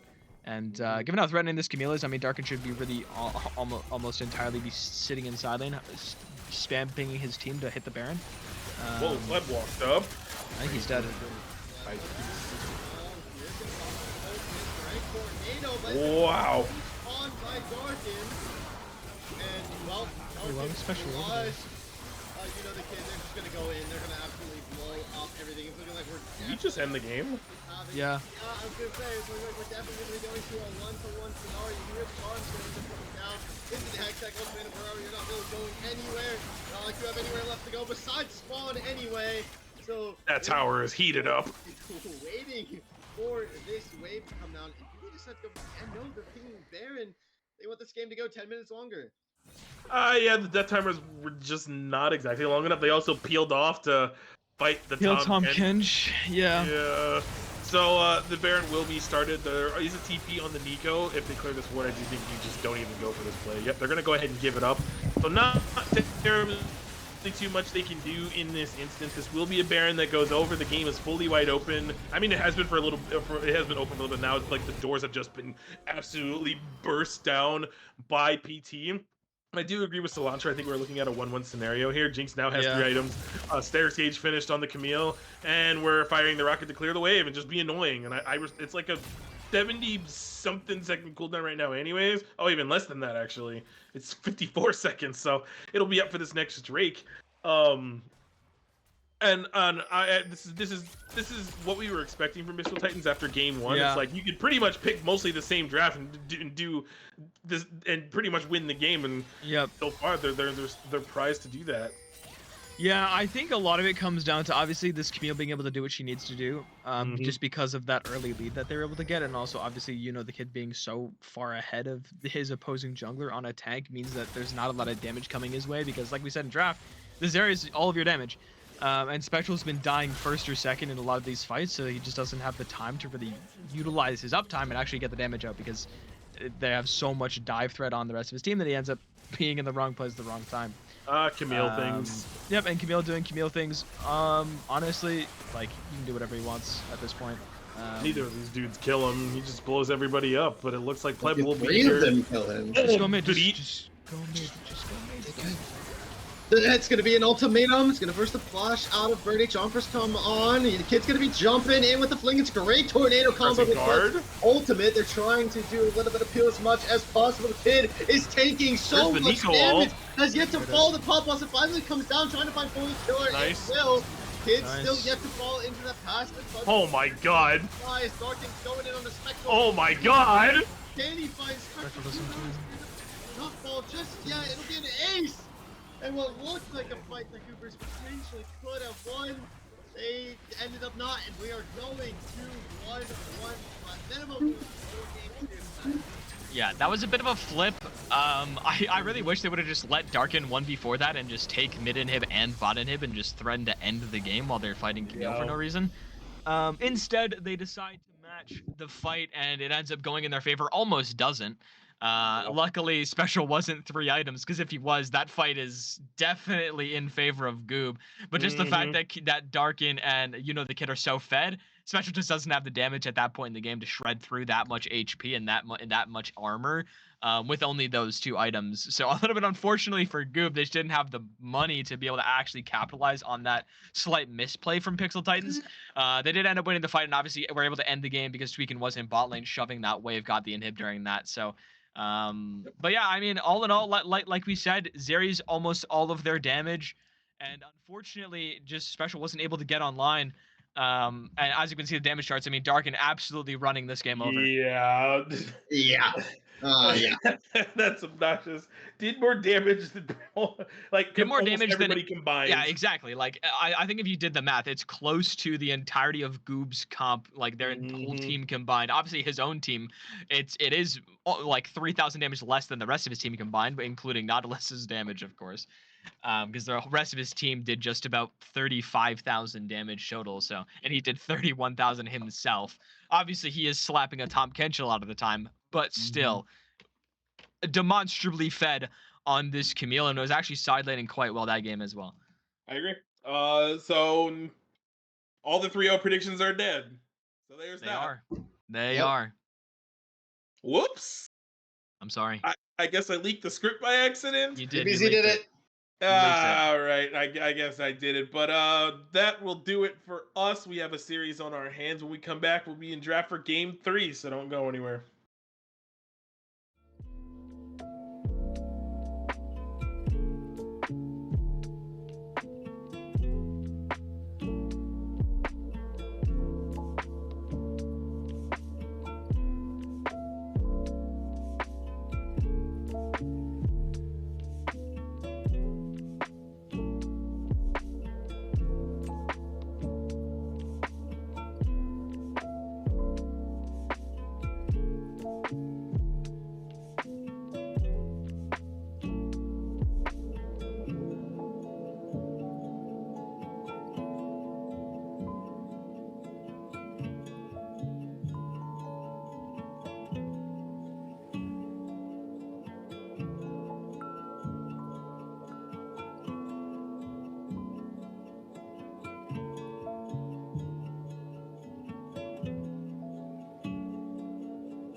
Hello.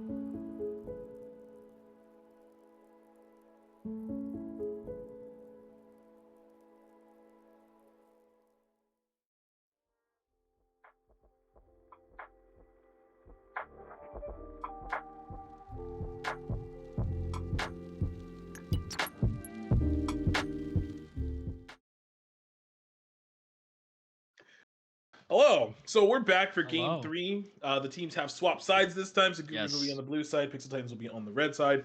The first ban, rather, the Caitlyn the Poppy is going to stay banned for the Pixel Titans. Yep. And understandably so. They've been heavily prioritizing the Zac pick, so they're just going to look to ban away anything that goes into it. We have the Aatrox ban, still standard. We're banning Vygar again, so probably going to be the same 3 bans for Pixel Titans, Yeah. I would imagine. It's just what worked for them in the Oh. previous game. We're banning Fiora early, which implies to me they're going to pick their top lane in this first phase. Yeah. I don't know what that I mean, that tells me that they want to do different things with their second phase bans. They're going to first pick the Zac. Yeah. Again, like I said in the last game, there are a lot of answers to it. And Goobers did pick one of them.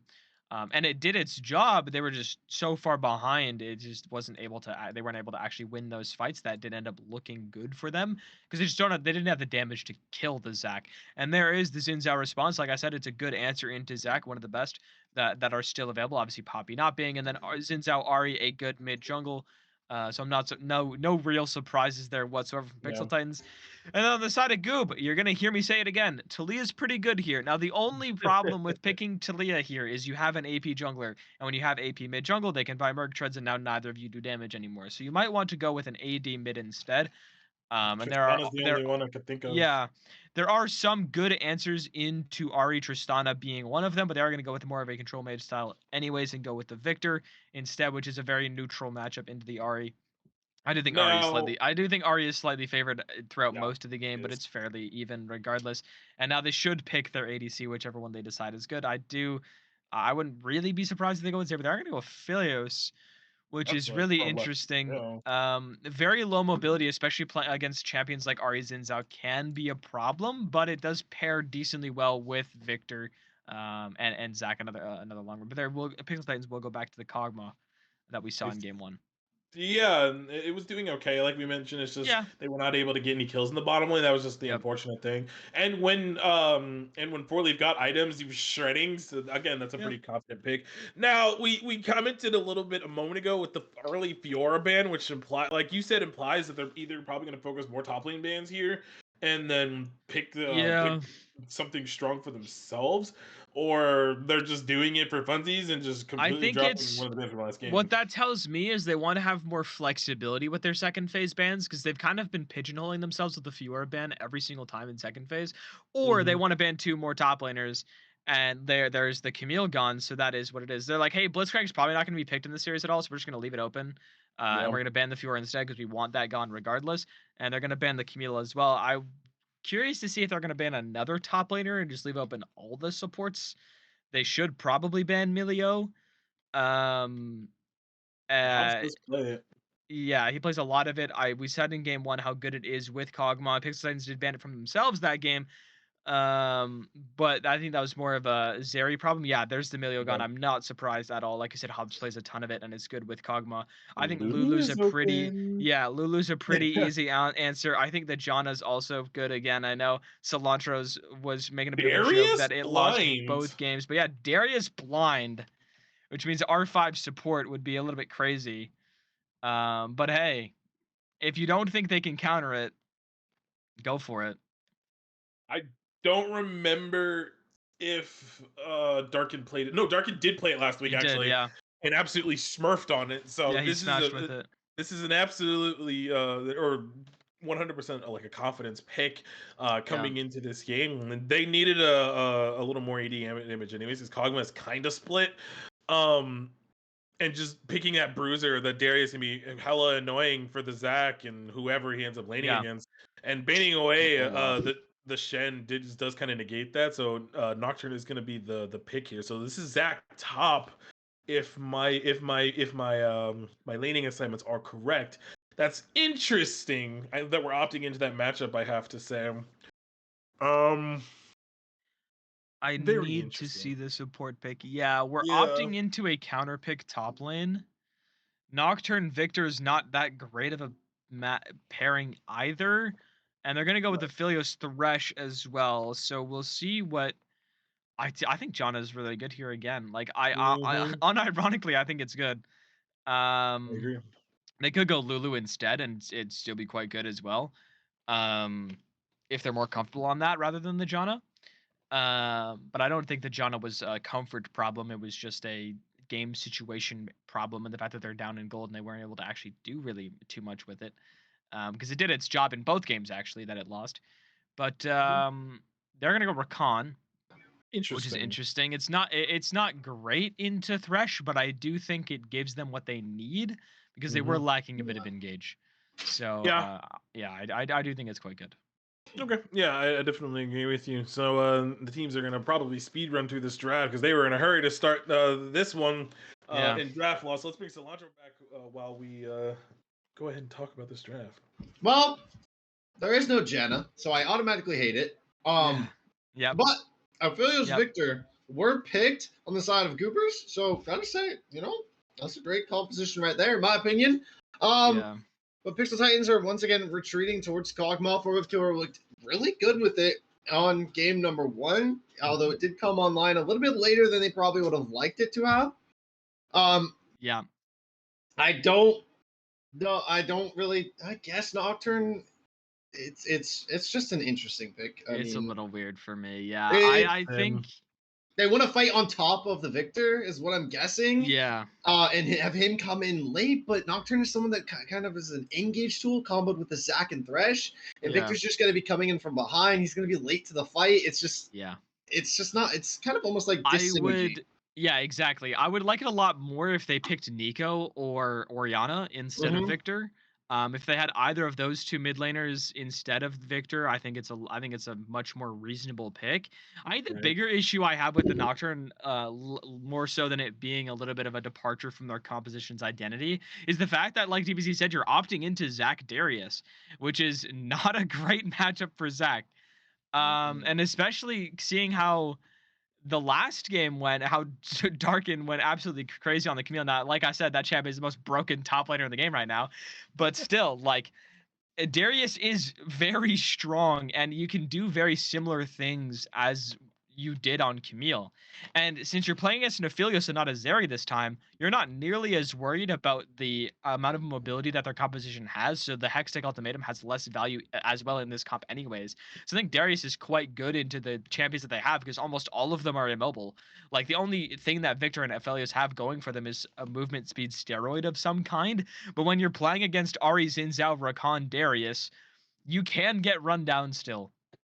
And I think Kog'Maw in general as well pairs really well with compositions that love to run forwards because it buys him space and he has the range to keep up with it, a lot like Jinx does, where they have the range to actually follow up with the dive that's happening in front of them. So I think in general, I like Pixel Titans comp more.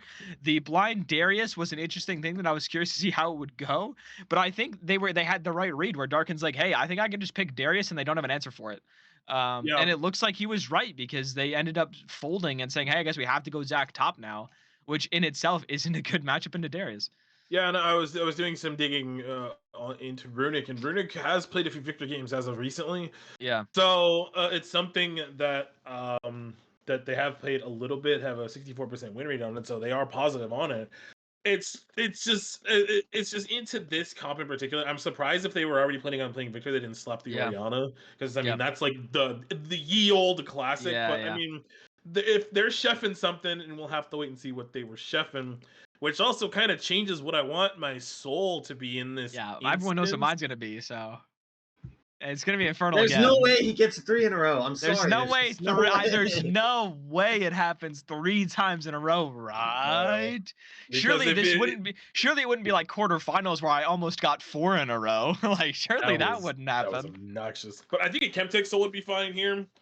Yeah. For this game, I honestly think that would be a pretty decent soul specifically for Goob to have in this instance, because there's a lot on the other side. Spectral doesn't have cleanse. Spectral does not have cleanse. Wow. Okay. No Oh, no cleanse against Rakan Ari is very questionable in my opinion. Okay, well, I'm gonna go with Chemtix. Elantra, what you got? I feel like we're finally going to get an Ocean Soul. It's okay. you know, like it's It's been feels odd close. to not have an Ocean Soul at this Yeah. point in the series. Right. All right. Well, there's no way we see 3 Infernal Drakes in a row. Surely not, right? But Swear if to we God. do, I guess we'll just have to wait and find out. Now, are we gonna finally have a leader in the series? The answer is yes, but the question is who? We'll be right back in a couple minutes with Game 3. Don't go anywhere.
Hello, no one's wrong on Drake again, so it's me.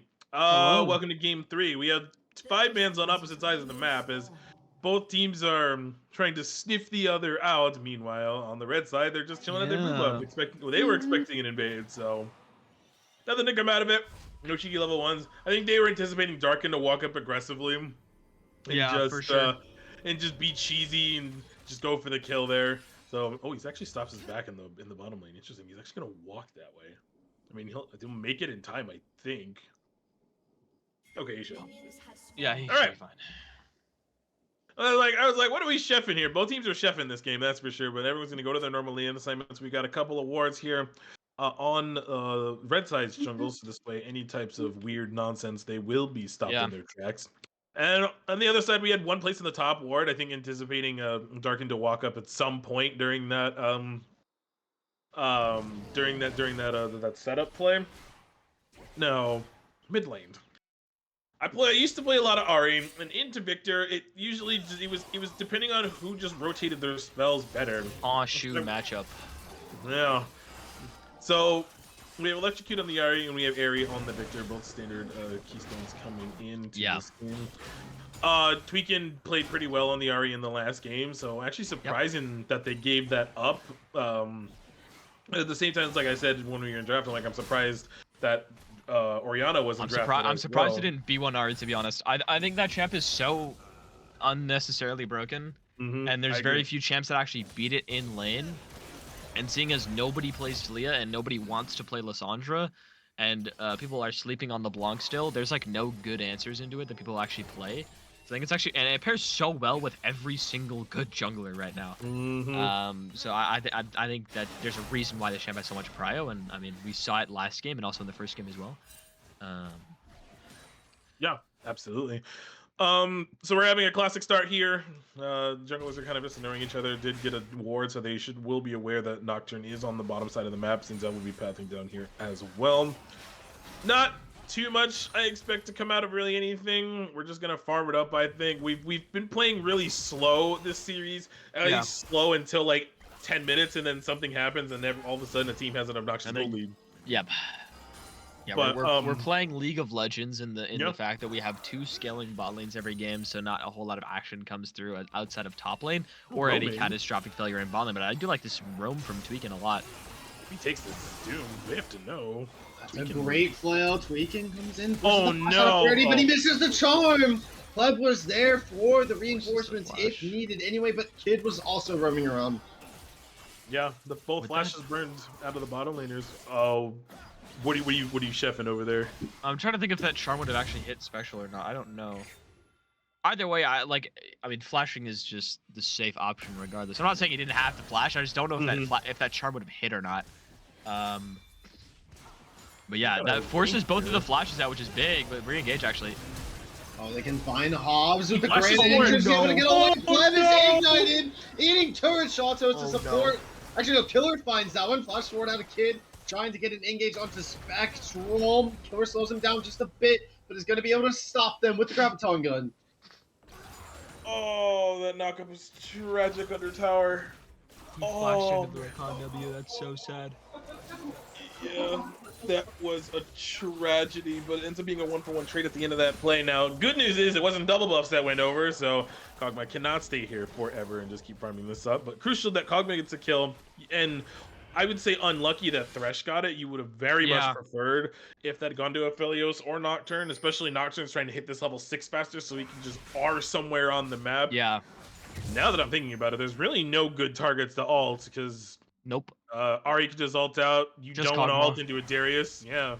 You just have to pray Kog'Maw doesn't have flash. Yeah, you have to ult Kog'Maw and hope he doesn't have cleanse. That's really it. Because he doesn't even have to flash. He can just throw his E field. He can just throw his E, cleanse the fear, and should be able to run out. Unless this Nocturne's like 5-0, then he has to flash. Yeah. Absolutely. But yeah, really good trade. So obviously, 100 gold in favor of Goob because of that first blood. They're sitting pretty nice. The 400 gold lead for the Kog'Maw, so you're not feeling too good about that one. What's the CS? And also the kill, obviously. We are walking at a Darius. Yeah, he is chilling. Yeah, we are big chilling, and Drake will be traded over as well. We're feeling a little more relaxed this game. Not too much action. Well, yeah. I will say there's not going to be too much action, I imagine, for the first few minutes. We are going to get a Grubs priority coming out as Thresh is here in the middle lane.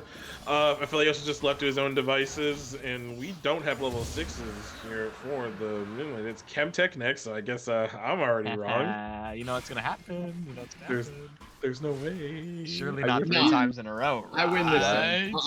I win this time. Riot Games, don't do this to me. I have a feeling I know what Darter's gonna make me say. It's gonna be something about something I love and how much it's dumb. It'd be so funny. No, I can't do that. We'll see. I mean, hey, there's still a lot of possibilities here, but love getting chased off the grubs. Just grab one.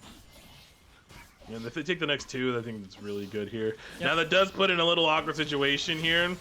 It only means that PT needs just 2 of the next set of grubs, and then they can just like be like bye, and then they don't need to do anything else. So they can just get that, and I imagine that will be the priority in the next 4 minutes here. Since this is also the first time we've seen split grubs, it's usually either one team gets all 3 or all 6, and then just kind of waiting for the Herald at 13 minutes for top lane. Yeah.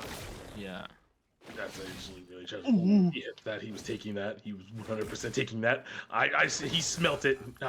He had it in his arms. If that hits, Zach has to flash. Yeah. Well, technically he doesn't because he can just E out, but he'll take a lot of damage if he does that. So. Oh yeah, there's really nothing. I feel like in this matchup, all Darius has to do is just walk at him and then just E his E. We just ghost at him. Yep. There it is. The classic. Bro should get out here. Bounce house is activated right now. We'll just walk away.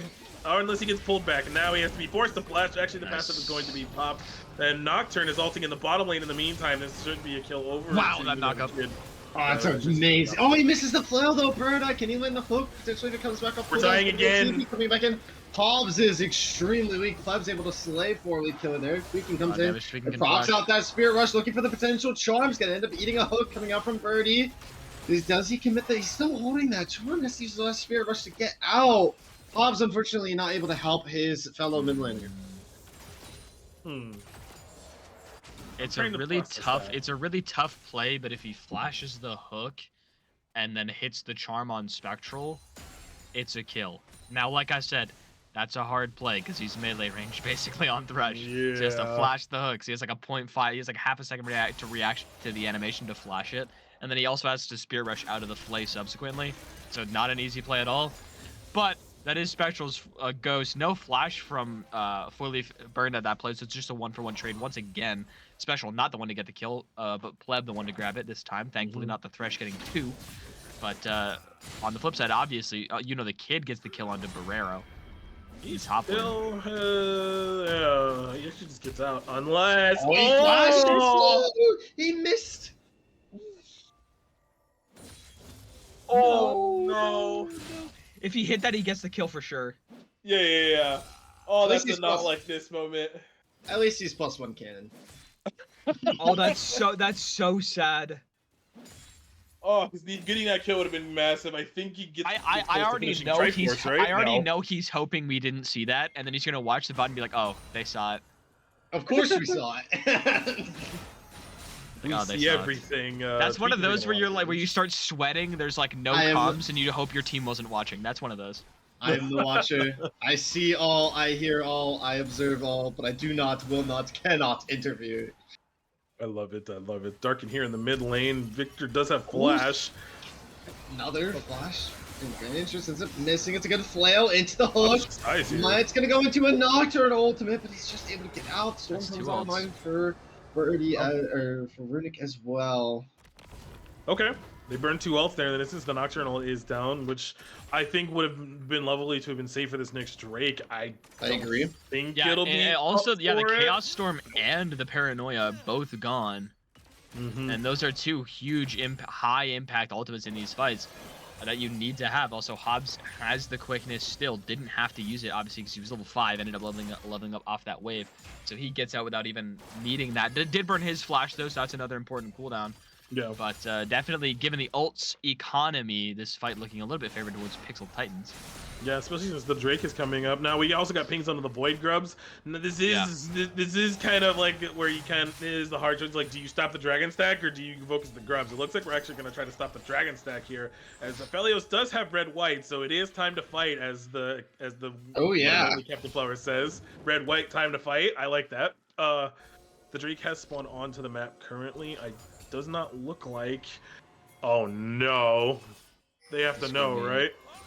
No flash, so this is gonna be hard. The quickness comes out into immediate play on the ultimate is committed out of Birdie. The Moonlight Vigil is gonna be proc to the Spectral 2. Not nearly enough damage. Charm? Gonna go forward with the Spirit and be able to find the Charm. Kid engages off that. Hobbs able to slay Spectral. The TP is going to be coming down. It's going to be Ferrero. He's going to engage straight on 4-leaf killer. And Oh my Tweak is God. going to put him damage down. Hobbs going to end up falling next to Runic. And Kid is going to end up Oh. flashing straight towards Birdie. Unable to find a kill. This guy's Runic's there. Okay. Re-engage. He's able to find Bled. There's a And lamp. that's- Charm. Another charm tweaking. This is absolutely tweaking. And 4-leaf gets a double kill that fight. That whole time, Darius was ignoring everything and just doing their grubs on the other side of the map. So getting 5 of those grubs that they Oh my needed, God. and they get the Drake off of that as well. And that was that was a cool play. This Kog'Maw is Jeff Bezos right now. Oh my lord, he is rich. Yeah, that should be the Bork done, right? Oh, absolutely, and tier 2 boots Yeah. as well. Woo! Wee! And Infernal. it's Ocean. Oh. Ah. Hey! Got it! Ah. Please help me, game. I am last I'm place one now. game off of tying Garter now. Yes. Ah. We were Hey, so hey. we were so close to greatness. If me and Daughter tie though, that just means that DBZ has to That tweet. means he has to send 2 tweets. Like I don't make the rules. Oh, 2 tweets. He Oh. has to send 2. Sure. What We'll can go you do? for it. I know one of them is gonna be something about Sentinels. I know you so well, Cilantro. At this point. It's gonna be a Sentinels tweet. I already know. It's gonna be a C9 tweet. You already know. I could do Sentinels, but C9 would be a little funnier. It would be a little funny. You could do both. Like I said, we have the economy to do both if the next one's right. So you know. That's Fair, true. understandable. Actually, I mean, at this point, I don't even have to get the next one right. You do. I Because know, no matter I what, do.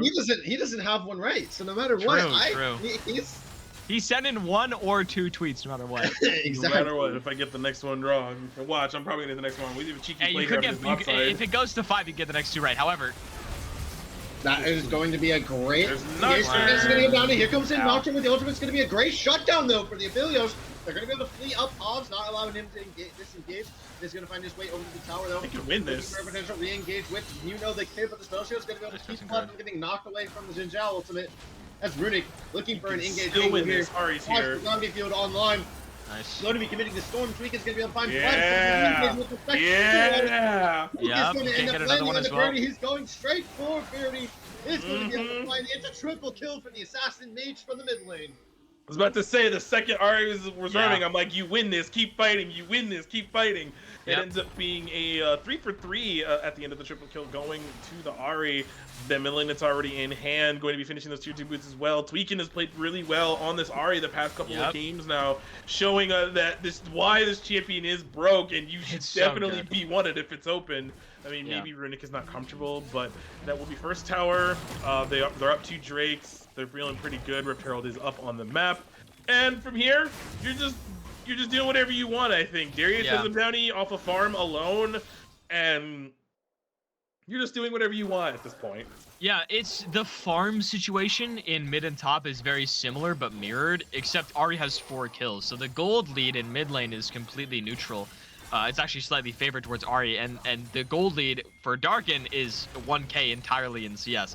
So as much as Runic is up 40 farm, that CS lead is completely moot because of all of the plays that Tweakin's been able to make across the map on Yep. this Ari. So and then also 4-Leaf's still up 1k despite Spectral getting that bounty in that bot lane play as well. So you're ahead in all 3 lanes. Jungle is winning. They are in a really good position as well.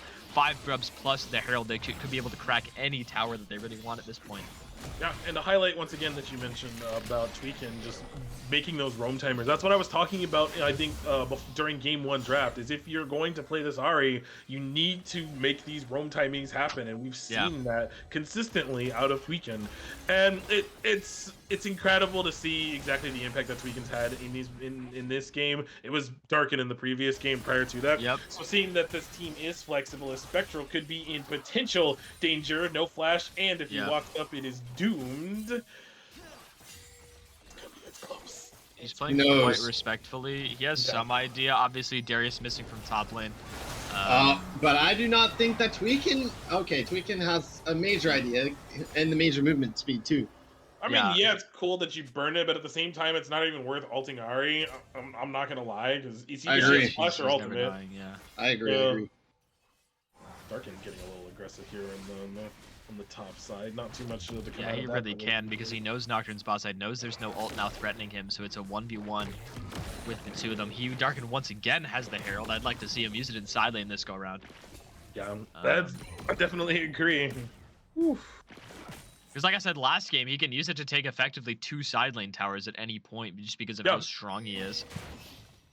And Darius is not really gonna be looking to team fight much. He's gonna look mostly for cleanup duty. So, and Zach wants to play more in with his team. It's for some of these engages that are going to be coming later in the game.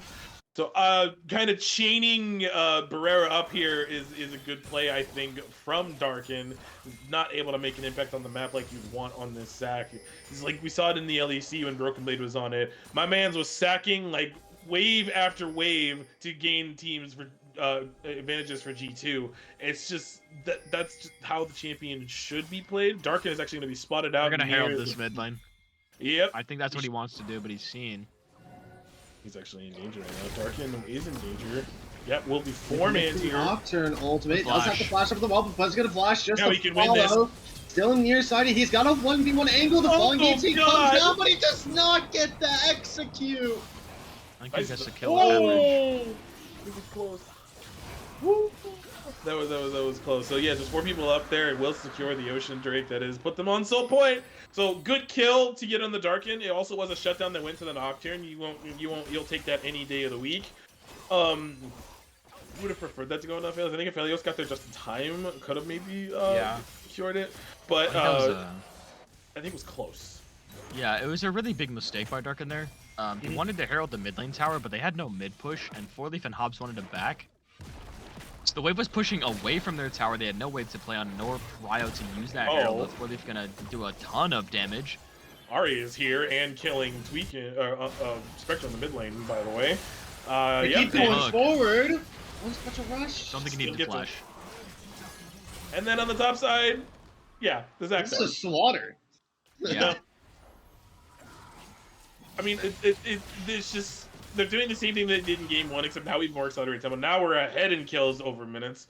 So, and Tweakin's just landing these charms, and like and that's what you said at the beginning of the day is like we didn't bring Cleanse into this matchup. Yeah. Which if you have Cleanse, he's dead. Live. Yeah. It's like, and it's not even just the Ari charm. It's the Rakan engage. If you get hit by quickness and you don't have the cleanse to be able to cleanse flash out of the subsequent Rakan W, the grand entrance, you're now chain CC'd for 4 seconds of which was all of it was completely avoidable had you have had cleanse instead, because Ghost is not, you're not outrunning a Rakan with his ult up.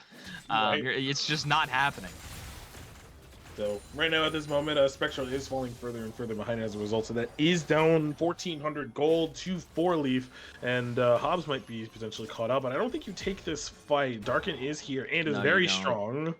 Okay, so they just kind of scare them off. I want to see him herald this top lane tower. I don't even need to. You can just like sneeze at it and it's pretty much dead, unless he's gonna go for it. It should be expiring shortly, I would think. Right now, we're at a point where we're just waiting for the next opportunity to Nocturnal. That could be over something silly, like just Rakan being out of position right now, but no one's really nearby to go to like back up that play. You got your mid laners down. In the bottom lane, Victor no TP will just lantern out of that. Okay. You should go bot and then herald it then, because Varen's up. Yes, because Darius doesn't need to be there. For these fights, like I mentioned, you can just be absolutely obnoxious in a side lane, and no one can really match Darkin right now, as it looks like there's going to be a Sundered Sky coming in second. I think so, I could be wrong. It could also be Titanic Hydra now that I'm thinking about it. But yep, there's the Herald in the bottom lane, like you said. And they're going to go ahead, take positioning here in the Baron. Threatening Baron, yep. Yep, and they're going to have to force to engage here. Nice custom bird. It's going to be Guerrero initiating that one. Flip follows in. He's going to get him flee on the Kidis. Hobbs is going to be coming in with the quickness, so he's able to charm up Spectral for now, though. And it's a great threshold. Wow. There's no 4leaf. There's a lot of damage. Kid should potentially fall, but is still alive for now. And Tweaking comes in late to the fight with the Spirit Rush, has the damage, has the ticks, and is looking to run down Birdie with the auto. We'll find that double kill in the nick of time. Should be. Darkin should get inhib as well. Yeah, I agree. They're gonna go ahead and take the top lane tier 3. And, yep, just like you said, jeez. This dude is absurdly ahead. And it's just like you said, didn't need to be there. Yeah, he does not need to be there. I mean, that Kog'Maw was frying that whole fight, and then Tweakin comes in late, completely cleans it up, and now we can 3-man Baron because we have a 2-item Kog'Maw. So now we have Baron. Darius didn't get the inhib because of respawn timers, did get the tower though, so 2 towers, a lot of gold in his pocket, in addition to the fact that we have an 8-0, you see he has 2,000 gold on him because of how much local gold he got from those towers. And now, like, also our 3 carries are all so fed and so far ahead of their lane opponents that really, I mean, at this point, Goober are looking for a miracle play to try to bring this one back because they're down 9,000 gold as this soul is spawning in 45 seconds. Yeah, and I anticipate they will prioritize this. Ocean Soul is just way too good on any team that gets it. And you're so far ahead, they can't really fight for this. Yeah, Kog'Maw's on 2.5 items. Okay, Stairs Cage, nice. But Kog'Maw's on 2.5 items. You have to get to him, or otherwise it's just free. Yeah. It's out. But at the same time, 4-Leaf has so much peel, it's like nigh impossible Both to sums get to as at well. this point.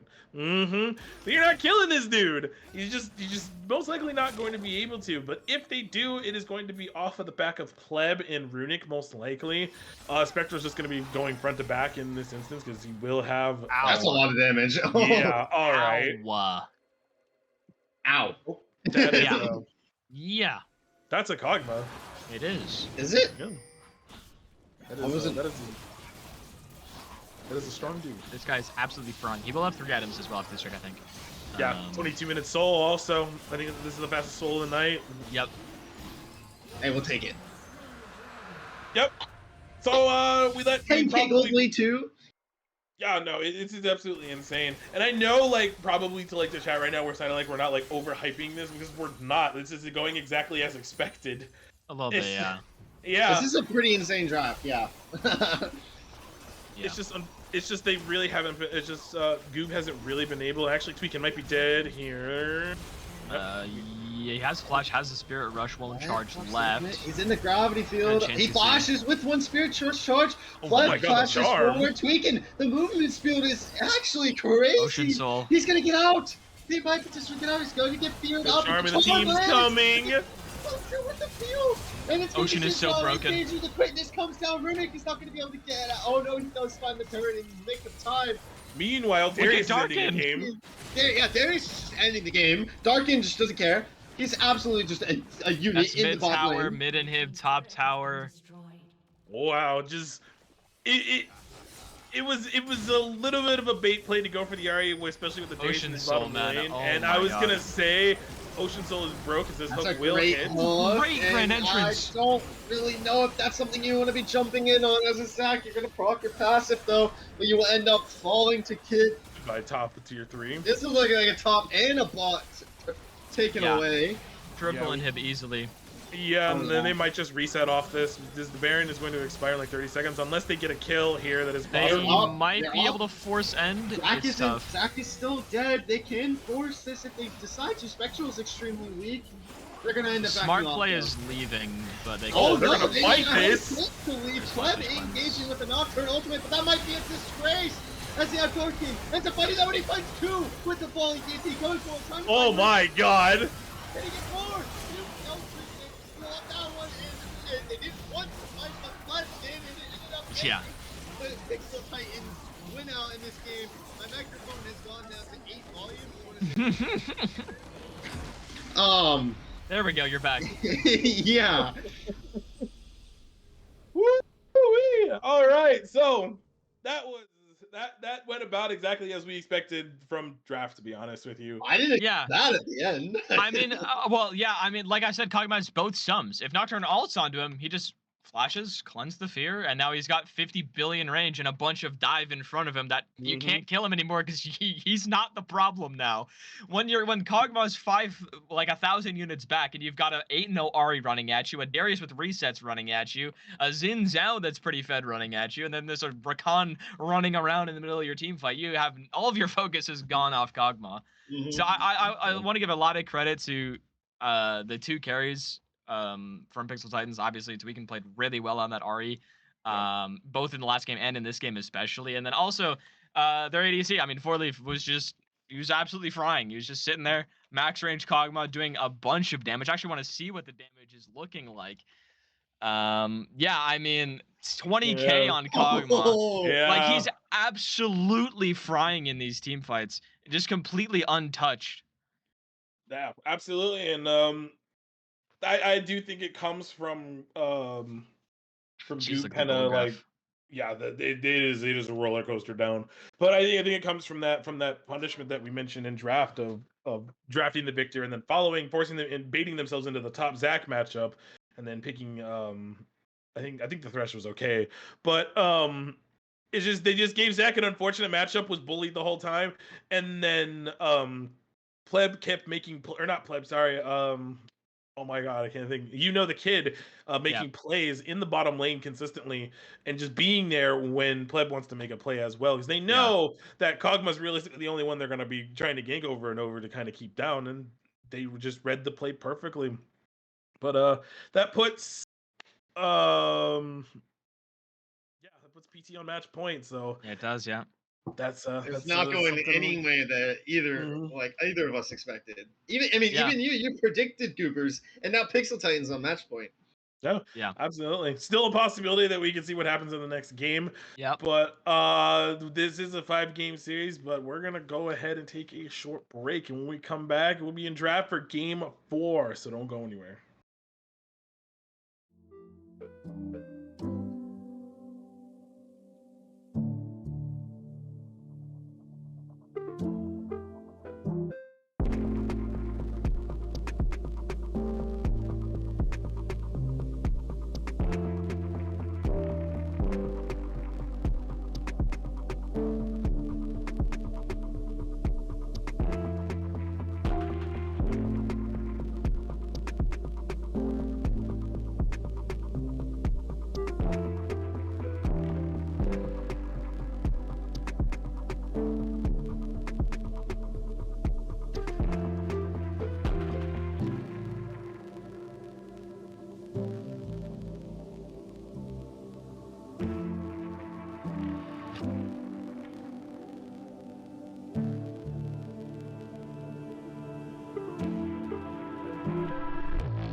Oh, welcome back. So we had a little bit of an Hello. extended delay because Yes. of internet issues, but we are back.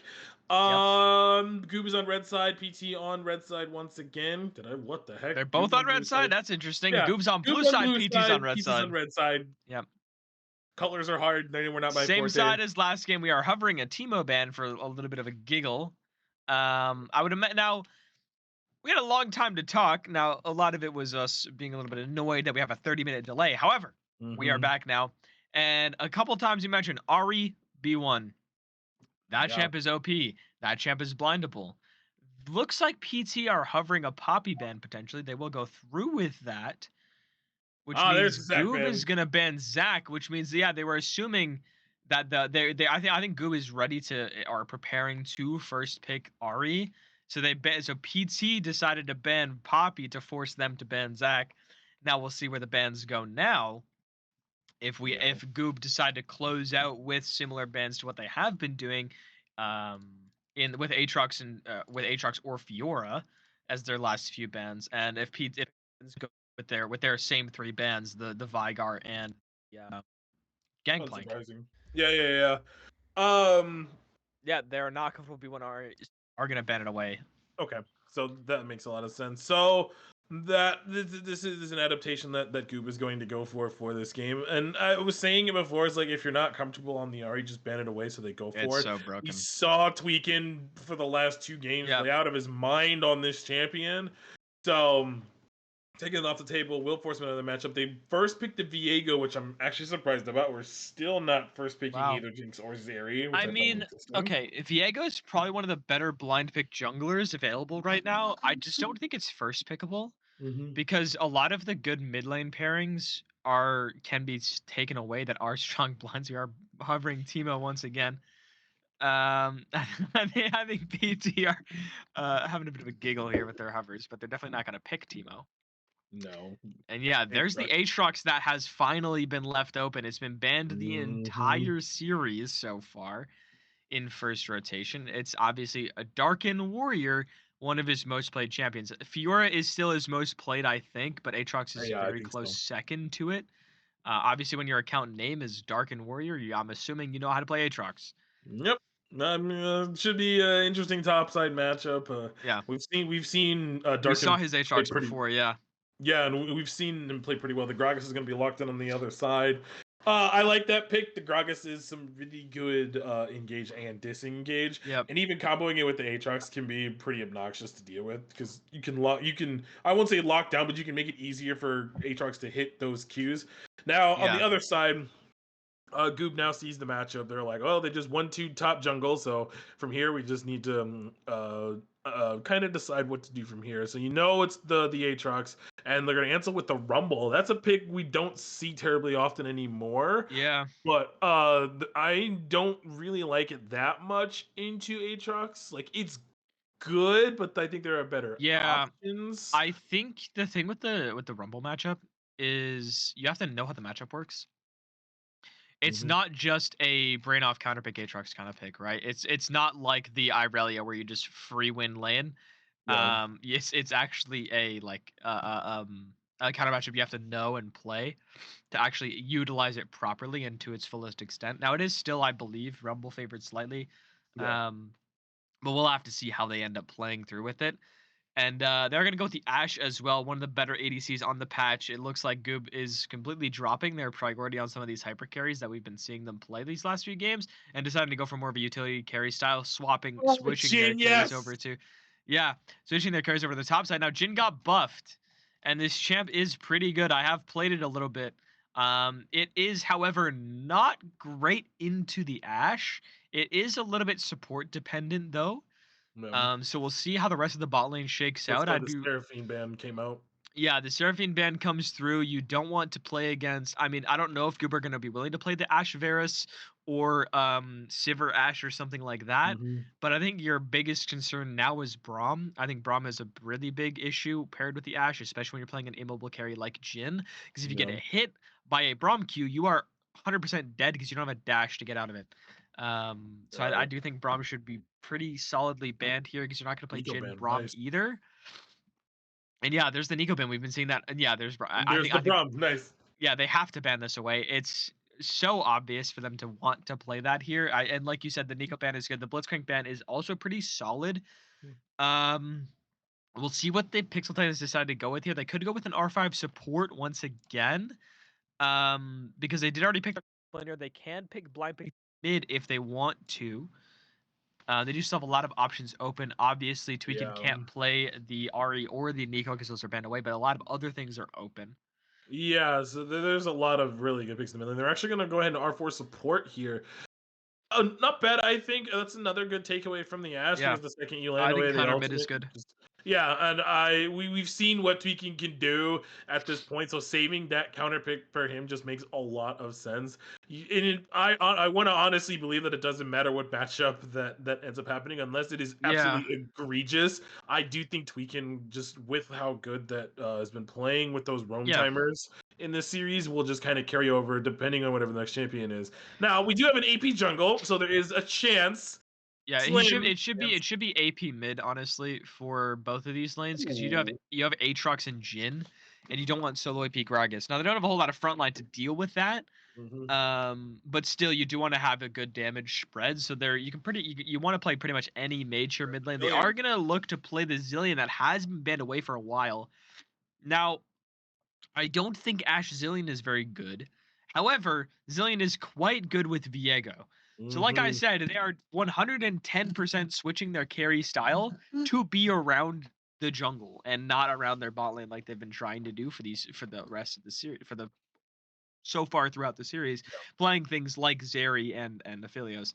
So we'll see what the answer is. Diana. Whoa, that's a gauntlet pick right there. Diana is super good right now as well. Actually, pause that thought. There is a chance this could be Gragas mid Diana jungle, to be fair. Yeah. Because Diana into Cassio is like nightmare fuel matchup, but like for Cassio, meaning I think it's so unplayable for her. But I'm not sure what the winner is, but I think it's so Diana favored. I think so. Now you might be thinking, well, how? You can't dash when there's miasma. Well, yeah, but you can just dash over the miasma with her E, and you can Q through the minion wave and get free push, and you almost never lose trades in lane. Especially when you have a jungler like Gragas. Now, again, like Cassio can't buy boots, so having double AP mid jungle is fine because if they're gonna build MR, they have to build Banshees. So there's that. But before we keep going on, I do want to get Cilantro back in here and see what he's got to say about this. I don't really have too much. This is Cassiopeia is a great. My draft is broken. Hold on. Yep. Okay, there we go. All right, you know how I love Gragas. Gragas has not been loving me lately on our streams. Every time he gets picked, he ends up losing. Jhin is a great ADC. He's a great front line ahead of him with the Gragas Aatrox that we're calling. Can keep him get those fourth shots online. I think that a lot of these members of Goop can be easily spread out though, so it's going to be a little bit hard to find that ultimate to get online. Obviously, Cassiopeia, Zillion, or Viego, you could just throw your time bombs on top of them and send them flying in. Like a dive bomber. The Rumble versus Aatrox. Well, I remember from in Worlds, they would say that Aatrox had a horrible time against this champion. But there has been some nerfs and some changes since then, so there could be some differences. Or maybe Goob's top laner just is better, but I doubt that he's going to beat the Darken Warrior on the Darken Warlord. So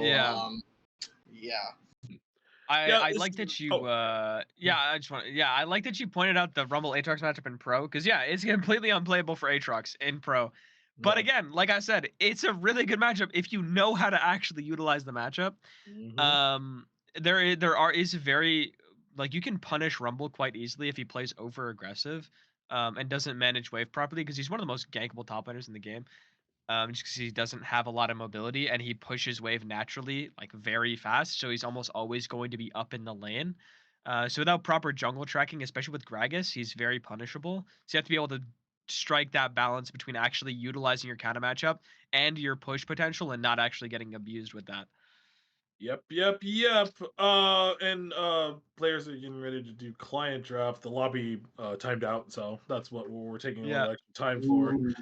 Um, I'm really curious to see how the Zillion pick is gonna go. I mean, Yeah. because it's been banned away the whole series, so it kind of raised the question marks. Like, is this something that they fear BB Ride to be on? And it's just it's curious because obviously Zillion is one of those niche picks. As we'll highlight Bjergsen real quick. Like that's just something he would whip out like unexpectedly and just absolutely 1v9 on the game. And that's something that I'm thinking that's like kind of scrolling in my head is like, why is the Zillion so feared? So seeing that in this game will be nice to see. The Cassiopeia pretty much negates everything everyone wants to do. So that's a really, really different identity in this game, I will say, for draft for the draft of Goob in this instance. And it should be fun. It should be a lot of fun. I'm gonna go ahead and pre-predict the L on Drake already because I think Cloud Soul would be kind of good here for either team, especially the Jin naturally because he's so immobile. Everyone else can at least do something, but Jin can't. Yeah, for sure. Everyone knows what I'm gonna go with. Last game was Ocean. If you even remember, it was a long time ago, but last game was Ocean Soul. So I'm gonna go with Ocean Soul for this game. Yeah. We had about 2 games of time frame between this and the last game. So. Yep. So I'm gonna go with Ocean. This game just feels like it's going to be a Chemtech Drake game. Okay. I like it. I don't know how much more we can really talk about because we did spend a lot of extra time talking about it. I do think that I know that you guys are talking about it in draft that they're going to be playing for the Viego to carry. I actually think they're going to play to make Cassiopeia carry. Because if this champion falls behind in the mid lane against the Diana, and the Diana just mollywops her, Cassiopeia is going to go from being a very, very strong battle mage to being worse than a wet noodle, and will just die. So I think that the early game they're going to do a lot of heavy mid presence to get Cassiopeia online, snowball that into the objectives, and then let her scale out into the late game while the Viego carries off the resets. Wait, Gragas was just locked in, so that confirms that it is Diana in the mid lane. Now, you mentioned that it's kind of hard for Diana, because Cassiopeia is very annoying and can stop you from doing literally anything. It's in these late game fights, it's really annoying, but in lane, it's definitely Diana favored. And the thing with this is like, as much as Miasma is really irritating for Diana to get through, like I said, she can dash over it. Because her has so much range. It's not like she doesn't have to dash through it. She just dashes to you anyways. So she doesn't actually really get hampered by the miasma as much as you'd think she does, unless it's actually placed on top of her. If it is placed on top of her, then she's screwed because she can't get out of it very easily because she doesn't have a lot of inherent movement speed. But I think if you're worried so much about this Diana, there's so many threats on the side of Pixel Titans that there's a lot you have to worry about. Obviously, you have an Aatrox flanking. Presumably, you have Rakan, Diana, Gragas, and then you have Jhin as well. Like, all 5 of them you have to deal with. Rakan is really who has a tough time playing against this Cassio because all of his engage is pretty much negated by one Cassio W. Yep. So we're rounding out the draft right now. I'm really excited for this Jhin pick. Like you mentioned, just got buffed. Jhin is one of my favorite champions in the game as of recently. So looking forward to seeing what can come out of that. And we're going to wrap up the draft right now. So I said, Cloud, you're going with Ocean Darter, and Cilentro's going with Chemtech. So this is the chance. I have to get it right on this one. Otherwise, we'll see what happens. But we're going to go ahead, wait out this loadout, and then spec delay, and we'll be back in a few minutes for Game 4. Are we going to get a tied series? Stay tuned. We'll see.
After 45 minutes, we are finally into game Let's 4.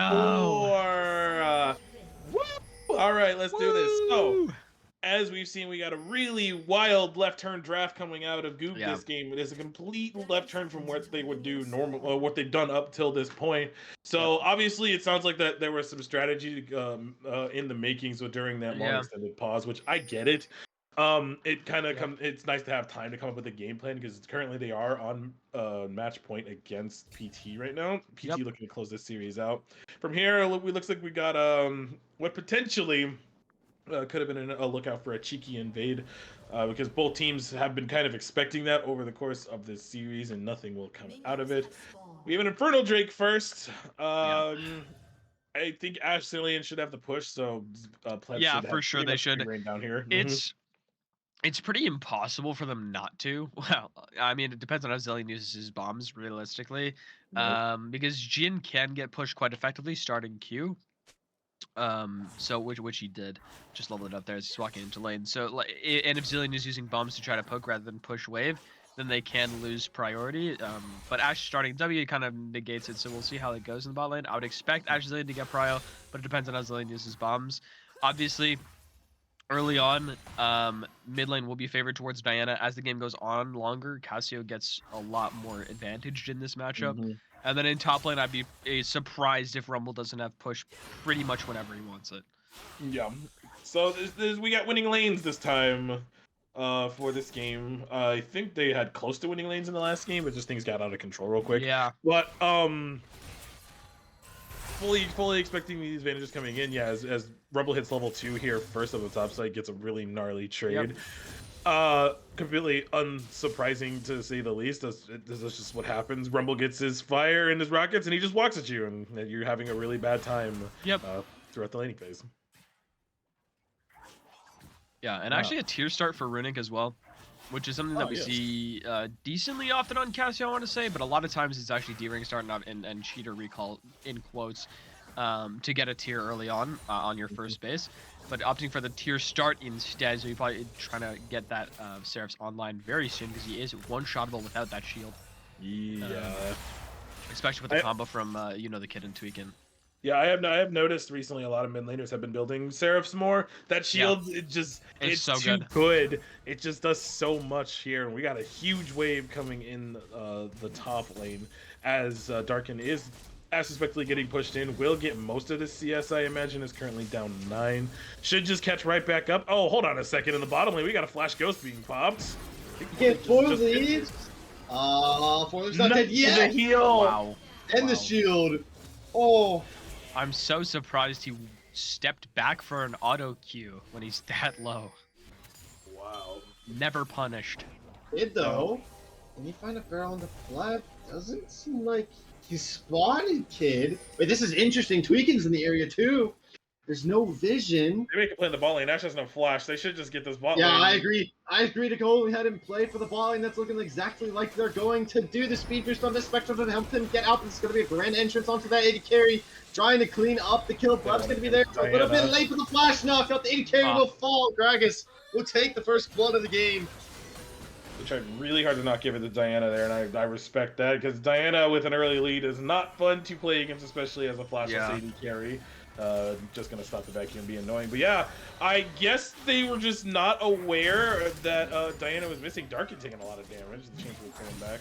But I just don't think that Spectral and the Zillion were aware that was getting ready to happen, because Pleb completely walked by that bush and there was no one in there to know that they was there. So once that roam was complete, they're like, well, Ash has no flash, this is free, and it is exactly that. Now first blood does go to Gragas. You're like, ooh, hold that thought. Darkin taking a lot of damage here. Could actually get the solo kill. Too many minions. I take it back. Minions. Gotta love minions. Now the grubs are coming up in a minute. Drake spawning in 6. I gotta say, we're starting to ramp up a little some more mistakes. I'm noticing, because I do have to say that was a mistake by Spectral. Not like uncharacteristic, but uncharacteristic for the early game. I will say we've seen mistakes here and there, but I meant more for like everyone makes them. Yeah. It's like, I mean, I don't think they're expecting that play to happen, honestly. Like, they have to push the wave to try to get the crash so they can actually take a reset, but, oh, good engage there from Hobbs. Good deadly flourish, I think, going in, but Spectral will be Just careful here. Ton of damage. Gotta be careful though. 4-shot SCP is gonna here end up too. Reloading. Kid is in the area. Is gonna be able to get Runic away. They want to find an angle for this dragon. The play goes sour real. They're gonna try to make a play on a Runic. Oh, but Pleb is in the area. There's a ward there in the bush as well, so I'm gonna start the dragon. I think they should. I mean, Or Can't literally really- go back bot, otherwise he misses a lot of CS for this. How much CS exactly what he's gonna miss for this? Yeah, this is gonna be a real fat He wave of misses a stacking right lot now. if he did- Pleb goes over the wall. Doesn't get the kill though. He already Missed the Jin burned W. flash for that too. And Kid takes the second kill as well. This is gonna be a much does fed he miss? Gragas. He probably only misses like 4 or Drake. 5 minutes. Oh my god, wait, Dark is winning? Yeah, Dark I is mean- winning. Woo! Forces the flash though. Probably could have found a kill angle, but didn't have flash himself. Well, I got the Drake wrong again, so all right. Hey, that means that It's have a chance. doomed. we have a chance. Dun. I said Chemtech. Oh please. Let's tie it up. Listen, They can send I'm now safe. I no matter what happens, I don't have to send a tweet. I'm good. I'm chilling. I don't think no matter. Okay, if the game ends here, I'm good. Yeah. If we go to a game 5, I'm at risk. Yes. Then if I get it right, then it's 1-1. Yep. Then we both have to send a tweet though because. What misses Carter W wins. actually? Oh no, the Diana. That'd be a great wow. Diana. That's 3 for Kid. He's showing up at the perfect time, but does he have the ability to help? Might have to flash. Get away! He Runic flashes and he mistimes the knockup! And that's gonna be Runic potentially Kills picking up Runic. 2. There's no blast cone. But will Birdie be able to help him get away? Birdie Oh, flashes, we're- Birdie gets the oh, stun nice. up, doesn't get the kill. Over to Runic, does Runic have the space? No! He steals it! That could have been an easy 2-0 Cassiopeia right there. I think you do try to give the. I mean, at the same time, kill secured, but I understand that you don't want this Gragas to get away, and you're trying really hard to give it to Runic, but Runic cannot catch up. Yeah, so I like the play regardless of how that goes. And it's gold back into the pockets of Goob, who we're starting to get to a point where it's gonna start getting out of their control. Now that, and the Grubs were starting on the other side of the map. The tower plate falling in the bottom lane, but there should be a I don't think much of a contest. I mean, Darken has the back, also has no TP, no flash on the Gragas yet, so is gonna be feeling that for a little bit. They actually opt out of the third Grub. Interesting. Opting out for the next set of Grubs, maybe just go for the next 2 to make the other ones worthless. Interesting. Okay. Oh well, an arrow in the bot lane, cleanse as well. Flash from Spectre as well. The both exhaust going down. It should be just an absolute rundown by this DD carry. This is what happens when you leave Ashe open. No flash on the Jin yet. Will concede his life. Spectre will secure that kill, and Hobbs will just grand entrance out of there. Woo! Both exhaust would burn, and neither one were moving for a hot second there. But that last Grub is gonna go over on the top side, and yeah, that's Ashe for you. Yeah. Not much to say about that. Nope. Especially, I mean, unfortunately, barely didn't have flash. I think it just came back up after he died. Obviously, like, fighting that is not a great idea. But you get hit by an Ashe arrow, you cleanse it, you get ran down because you're slowed permanently. Not much you can do. Yeah. Especially when you're exhausted as well. No mana. The Jin W goes wide, so then you don't really have the space to kite. And then that's all she wrote. And I as much as Ashe is a utility carry, she does a lot of damage at 3 items. Yeah. Even at 2. So getting a fed Ashe, especially with the amount of potential she has to kite all of these champions on their team, in addition to Runic having started to get a decent lead in mid lane as well, since Tweakin has gotten none of these kills in these plays that he's been making. Those 2 can very easily kite every single team member of Pixel Titans. Yeah. And this is what we were kind of hoping to see Goob do, and like when we saw the draft, we're like, okay, so this is what they're gonna be going for, trying to freeze the wave here on top side. We'll just take a lot of damage here. Actually, this could be a solo. There is no flash on the Aatrox. Does end up walking out. Not too As much. an equalizer. Yeah. It is a little dicey. We got a lot of pings onto the bottom side. Tweakin was down here for a play. So once again, Tweakin doing what he does best on these champions that can get roam timings down. And that's what he's doing. Just roaming down, making a play. But unfortunately, just can't do that with this the top. wave is not good. The thing is the wave's not pushed all the way into his neutral. Darkin might die. Pops to the world ender actually. Oh, Wait, he can turn this. The first shots. Ooh, that's a huge play for him. That's such a an Aatrox cocky player. dive.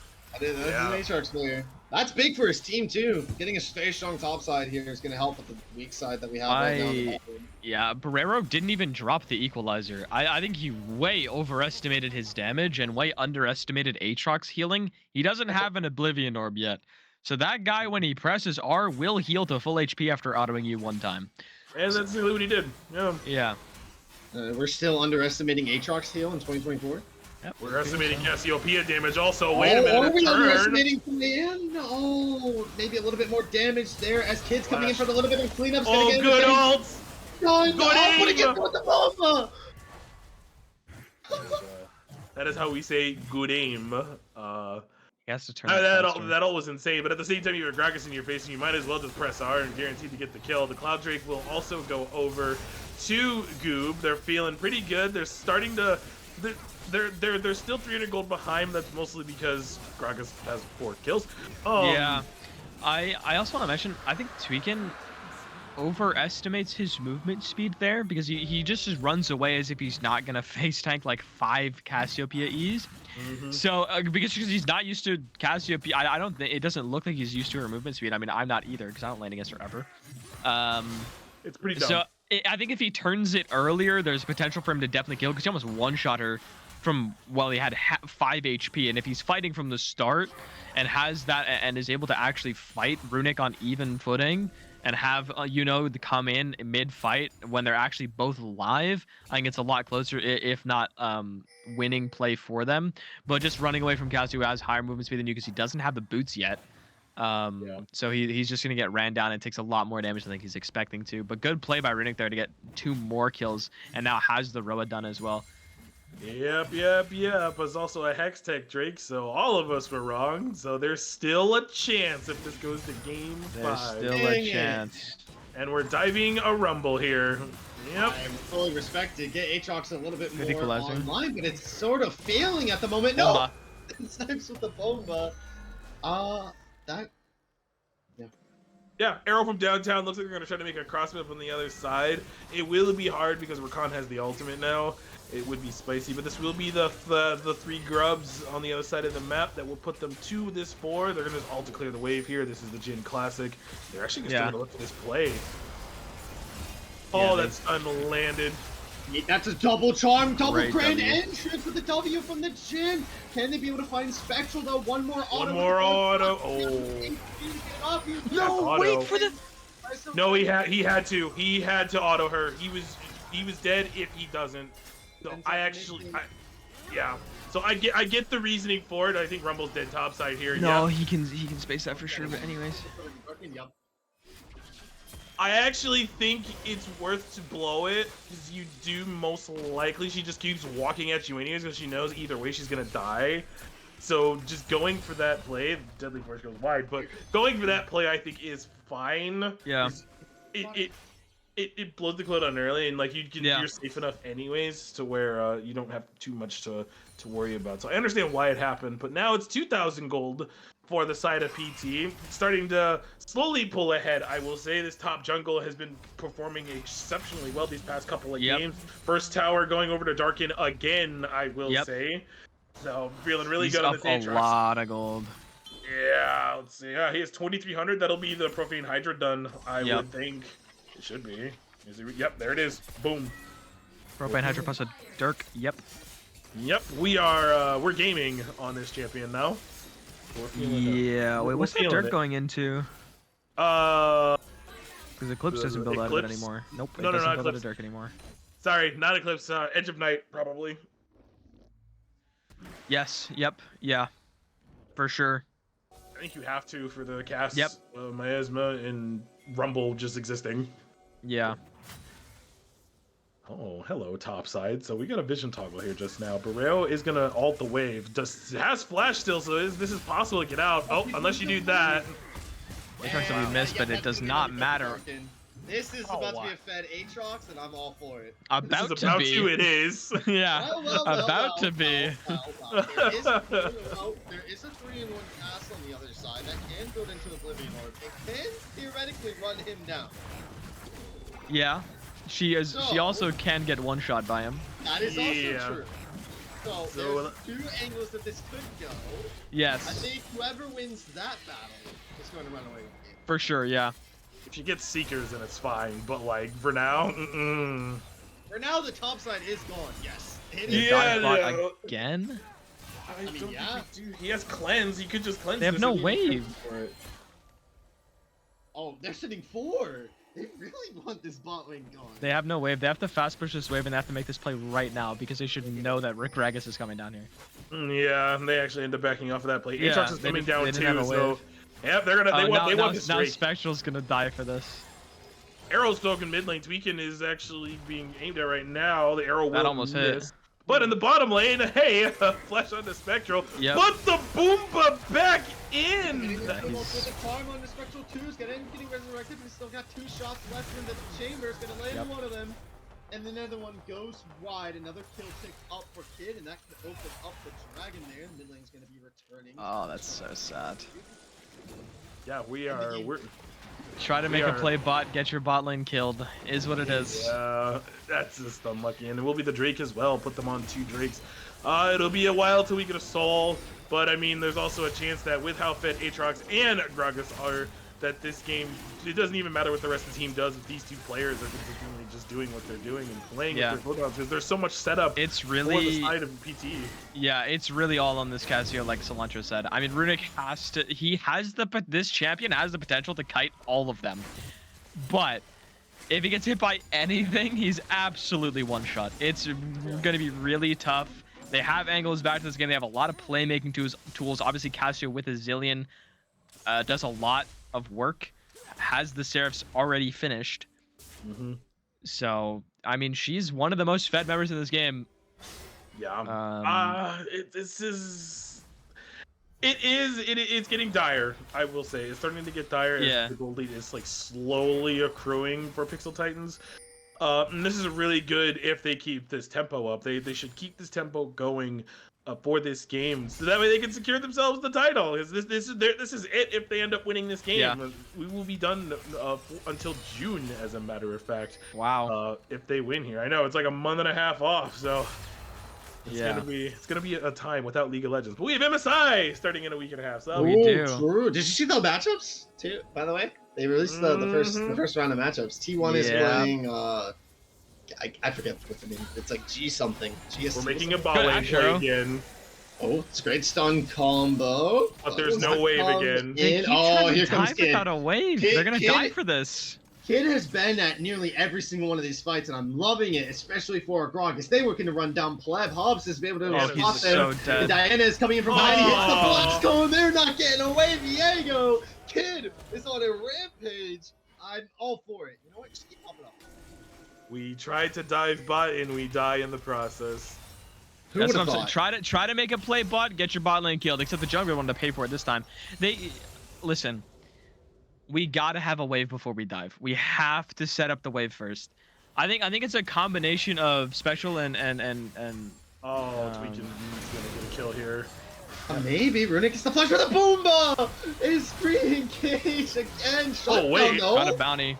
Cassiopeia just tanked It's a lot so of much money. gold. Yeah, once again, you know, the kid 700 gives gold. over.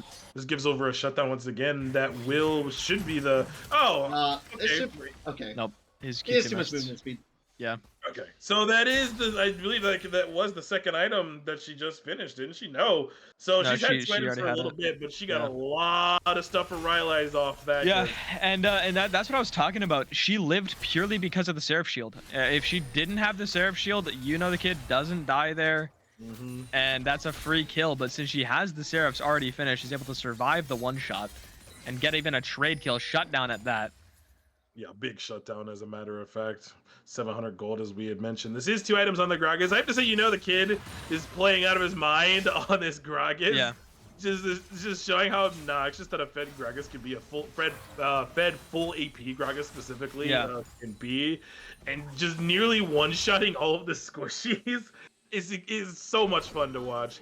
Now, we do have the Baron up on the map. Are we? Whoa, okay, never mind. I was like, what are we doing? We're not doing it. We were pinging it earlier, and it looks like they're going to wait for Gragas Flash before making a play here. They will summon the Herald in the meantime, which I'm surprised they didn't see. Actually, it's probably getting ready to expire. Yeah. Are we driving it the right way? We are. We're pinging a lot on the mid lane here. Like, a lot. Oh, it's Arrow. That's why. That lands onto Kid, but can they find anything else off of it? Not looking likely. There's all 5 here. Hobson 4-leaf on their way up, potentially. Actually going back down to bot lane, trying to get this bot lane tier 1. It's like 1 HP. Should just get bot lane tier 1 here. Yep, just like that. Boom. Tower goes over. Darkin might be caught out here. And yeah, he might be. He's going to pop that World Ender for a retreat. Goes over the wall, has the blast cone, able to get out for free, but this is life. That would have been a fast shutdown to give over to. It's 800 gold. Yeah. Oh, yeah. It's really Rumble. Woo! So good that is saved. What's coming up next in Darkin's build?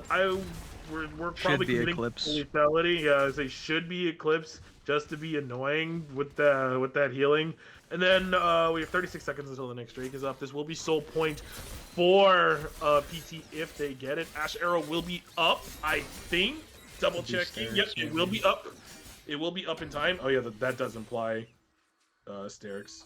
Could be. Either way, Ash Arrow I think it's Eclipse because I'm pretty sure that Longsword and the whatever the heck that component is, that's 250 gold, builds into Caulfields. Glowing note. That's what it's called. Yes, so I'm pretty sure it's Eclipse. Actually, looks like Hobbs should just get out here. Oh, we're Diana engages. Whoa. Let's go for the stun. Can he get the kill on the pleb though? No, Spectre's gonna be able to take down his That's a massive ult. That is absolutely crucial. Darkin is able to find Cassiopeia. That is your carry. That is gone. 4-leaf is so fast. He's going to end up falling. No, Barrera will be the next one. Gone. No resurrection left from the field. It's a couple kill for Darkin Warrior, the Darkin Warlord. And they're going to be able to pick up the third dragon off of that. He's still retained to shut down too. Yeah, Darkin absolutely popping up in that fight. But let's once again, the kid catching out Cassiopeia, not knowing massive cask. Flash. That cask blows her into the rest of the team. She did live a little bit extra longer, but was unable to get that ultimate off and just got blown up. And that's a full AP Gragas for you. And even they're playing off the respawn timers of Rumble and Cassiopeia. They are doing the most consistent damage right now at this moment. I am shocked we are going to try for a second on Ash. I'm not going to lie. So that's interesting. I'm not. I don't recall seeing. Listen, depends what he's building. Depends what he's building second, because I could agree with he's going to Triforce next. Listen, there are 2 schools of Ash builds. One of them's correct, the other one isn't. The correct one is Kraken into Trinity Force. But I understand the Bork.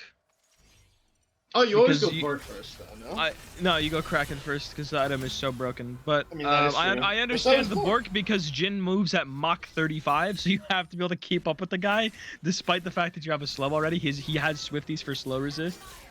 So, and then also like Rakan is super fast. You just need the movement speed steal. Aatrox as well, Diana. Like you just need Bork in this game. As much as Bork is a tank killing item, the movement speed's also really nice.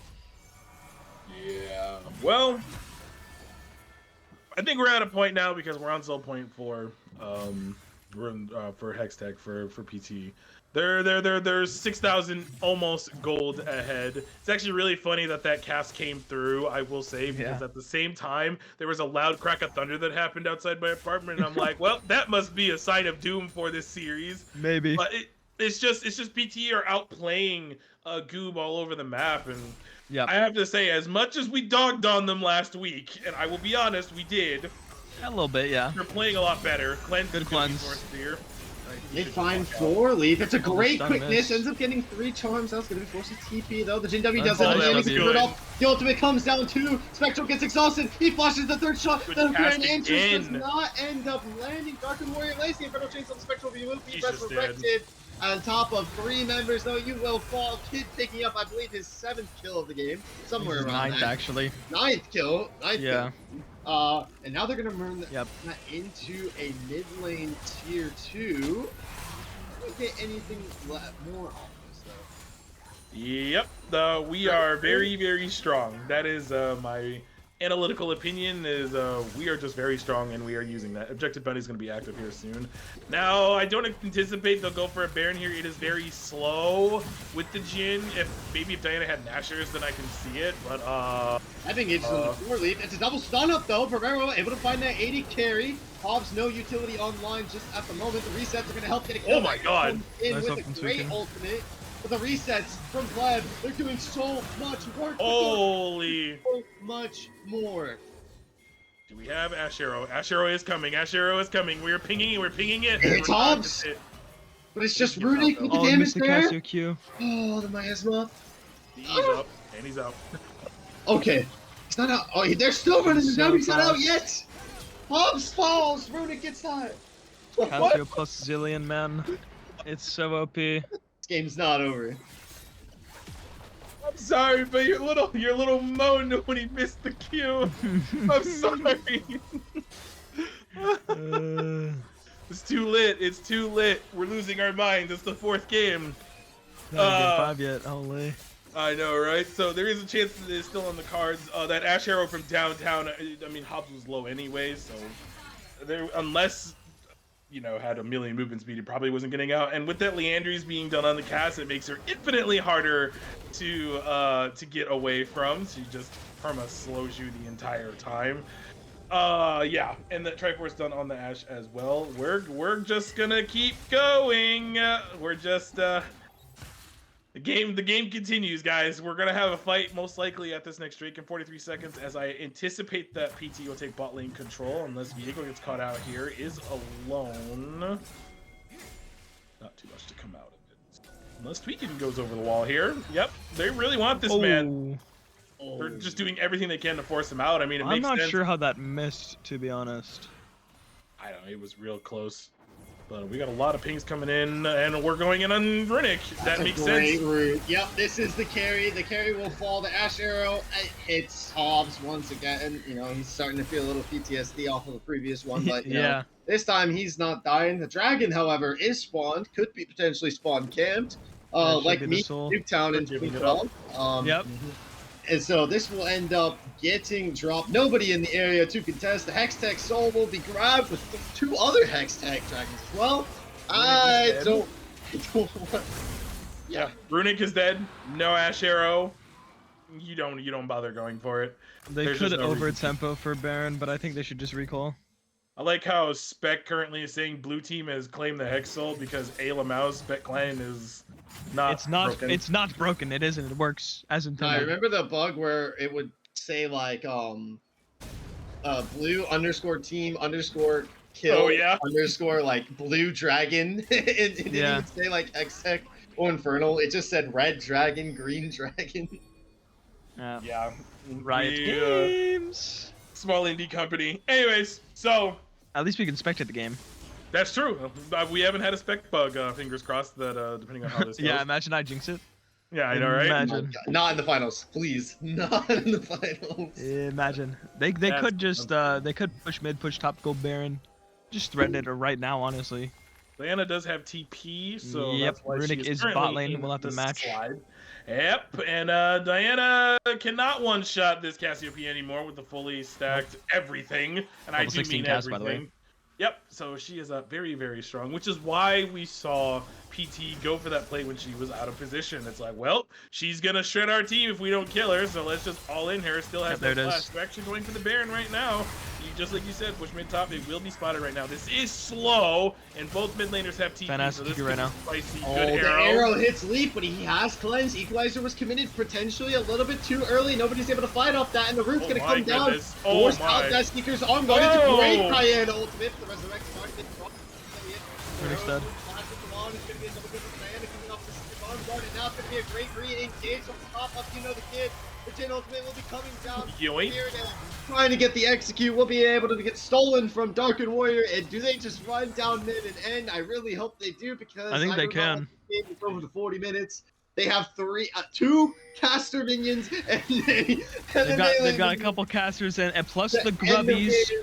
Yep, true. That will be an They have so much tower damage with Diana, and there's no way they don't end. Yep, Ferrero will end up falling. They want it. Yeah, there's no way they don't end. Reinforcements, and it will be after an hour. This is consensually an hour and 31-minute game number 4 after the pause we had. Yes, it is. But Pixel Titans you're going to be your unstopped champions.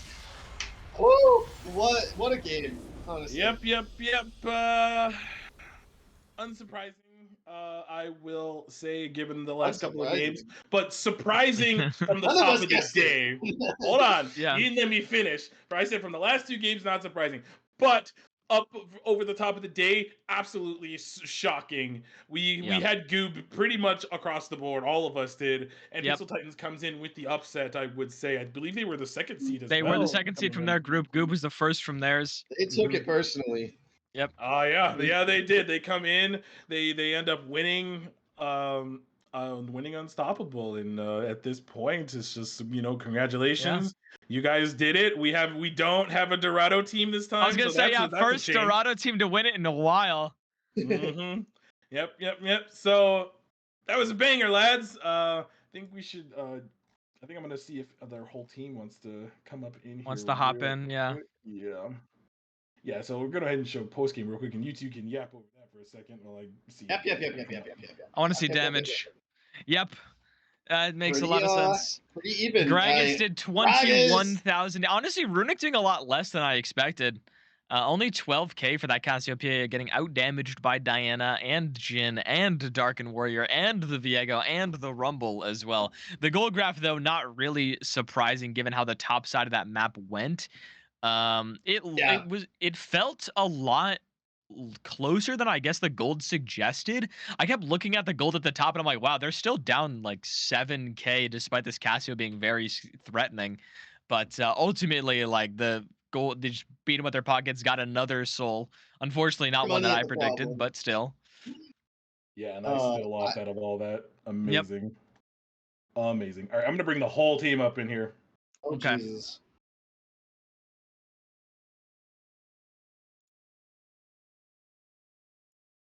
All right, so holy. I have brought up the entire team, including their coach and Mist. They told me not to, but I said I would anyway. So hi, Mist, welcome. So welcome everyone from Pixel Titans. Congratulations on your 3-1 win for this series. Yeah. Gotta ask the generic question, like, how are you guys feeling after that win?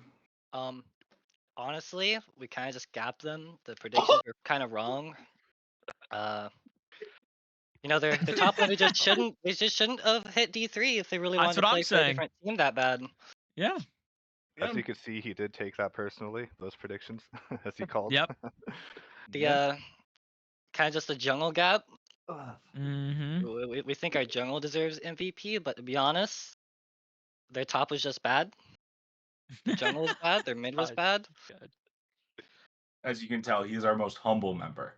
Yeah. I saw at the end of the game. I saw at the end of the game that you typed GG get good instead. Yeah. Of GG. What can I say? Our macro is just better. Yeah. I respect this into shape, dude. I don't know who was drafting for them, but it had to be like Wukong behind the table. I love it. All right, Cilantro, you got anything? So my team agrees with me. So they don't deny it. Cilantro is stunned for words. Anyway, so I'll bring up the elephant in the room. Talk us through what was going through your heads. You had the momentum, 2-1, and you got hit in the head with a 45-minute pause. How did you maintain your mental to go in and dominate in game number 3? Well, we're just assuming that because we won tonight, their mid laner is probably going to get grounded for staying up too late. And that's what we're really thinking. So they're probably gone for 2 weeks. No more league for them. That's how we truly feel. Starters 2-week vacation. Our Yeah. mentals just It felt good for me, dude. I actually threw up halfway through game 2. That's why we had Oh, to pause it. Jesus. So I was Okay, fine are with the you good? pause. Are you all right? Yeah, dude, I'm feeling better. I took some medicine. yeah, they Okay, lost good. the 6 jungle. I love it. I love it. All right, Darter, what you got for them?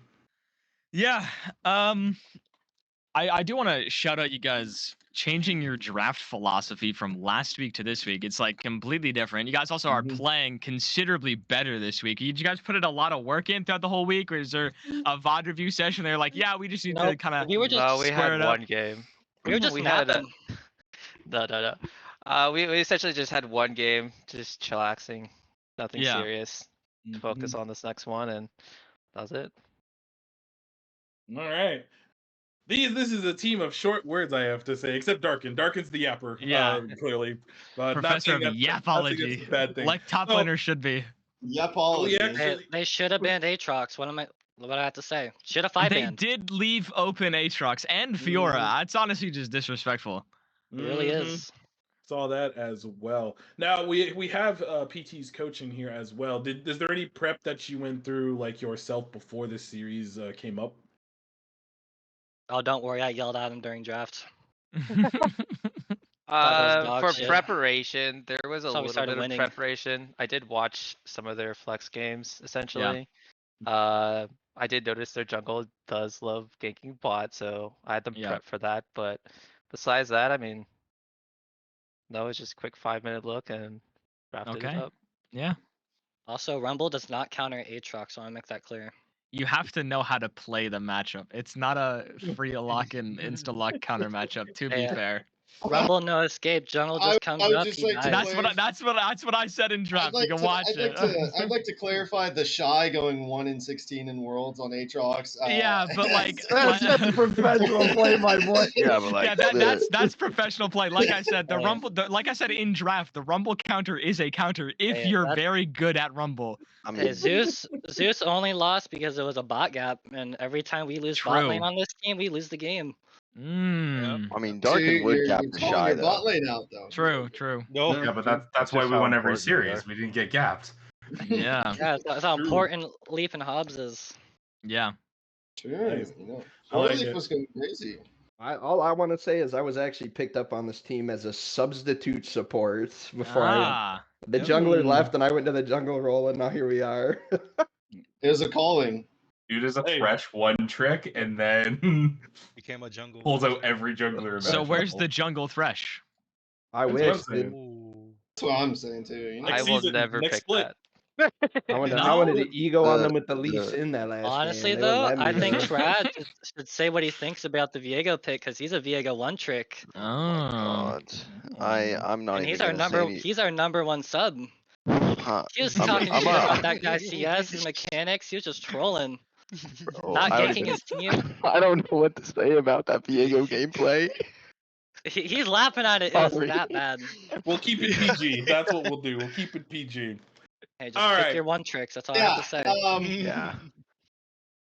So obviously, once again, do you boys have any final thoughts? Awesome Nope. tournament. I will think you say guys that come back. I'm very, very thankful that Dorado lost. They were our biggest opponent, I think, regarding us going to finals. So I'm very happy that they lost. Hey, I would have loved to play hilariously, against we my were laughing about boys, it my too. boy Milk though. He's all my goat, dude. Yes, his Zol's in chat and watching right now. Yeah. I will say it is hilarious that after I think like 5 or 6 splits, Dorado doesn't win, but now your champions are the Titans. So Yes. from here, thank you guys for joining us. You can go ahead and go celebrate your win. That you are the unstoppable champions for the spring split, and that'll do it for us as Oh, well, geez. guys. I mean, we're done until June 1st. Yeah, I'm being told we that's are. when the summer split starts. And Any thank you very much. leakers? Well, yeah, I know. Check I'm gonna DMs. win. I'm gonna win. You're gonna win. Oh wait! Before we stop, Okay. Yeah. what does DBZ have to tweet? Oh. Okay. All right. I need you to tweet. I wish Fraud9 would leave VCT and TSM would get a team. Oh my. Oh wait! But TSM does have a team though. Yeah, they don't have a team in Game changers. Yeah, have they a don't. game They in have VCT. All right, our first fraud night. Would have been. It could have been like Turtle. Turtle Troop is a better team than Fraud 9. Turtle Troop is good. All right, and DCG should buy C9 spot. all right, if Chippy could pull up like a screenshot of me having actually tweeted it, just Toast, get for on proof. it. Buy C9 spot. Come on. Yeah. We know you make millions, Toast. Yeah. So there's that. So that's up on Twitter now. So that is that will be This was your game and you lost. I know. It's like all throughout playoffs I'd gotten so many Drakes right, but then I you're get none confident. right in finals. Yeah. Go figure. My strat never fails. It never fails. Just pick the soul of the previous game and you're right at least half the time. Yeah, absolutely. So, yeah, Summer Split obviously coming up in June 1st. MSI starts on May 1st. If you want more League of Legends content, the NACL Combine. Oh, yeah, there it is right there. Yep. Yep. There we go. Right there. Yeah. I hate everything. And then, all right. Anyways, so June 1st, Summer Split starts. May 1st, MSI starts. And then ACL Combine's last day is tomorrow. I believe I will be on stream 4 or 5 for that one. I need to double check. Darty, you got anything going on between now and then? Not really, honestly. Yeah, I mean, I'm pretty much off because all the leagues are pretty much off, and I'm not casting ACL, sad. So. Fair. Slashro, you got anything? No, but stay tuned because I'm going to be hitting up some Valorant leagues over the break. So yeah, you'll have to let us know. I'll be willing to watch that. I dip my feet a little bit in there too, so hoping I can do a little bit of Valorant as well. That'll do it for us tonight. Next time all these channels go live, it will be awesome new gameplay for the Summer Split.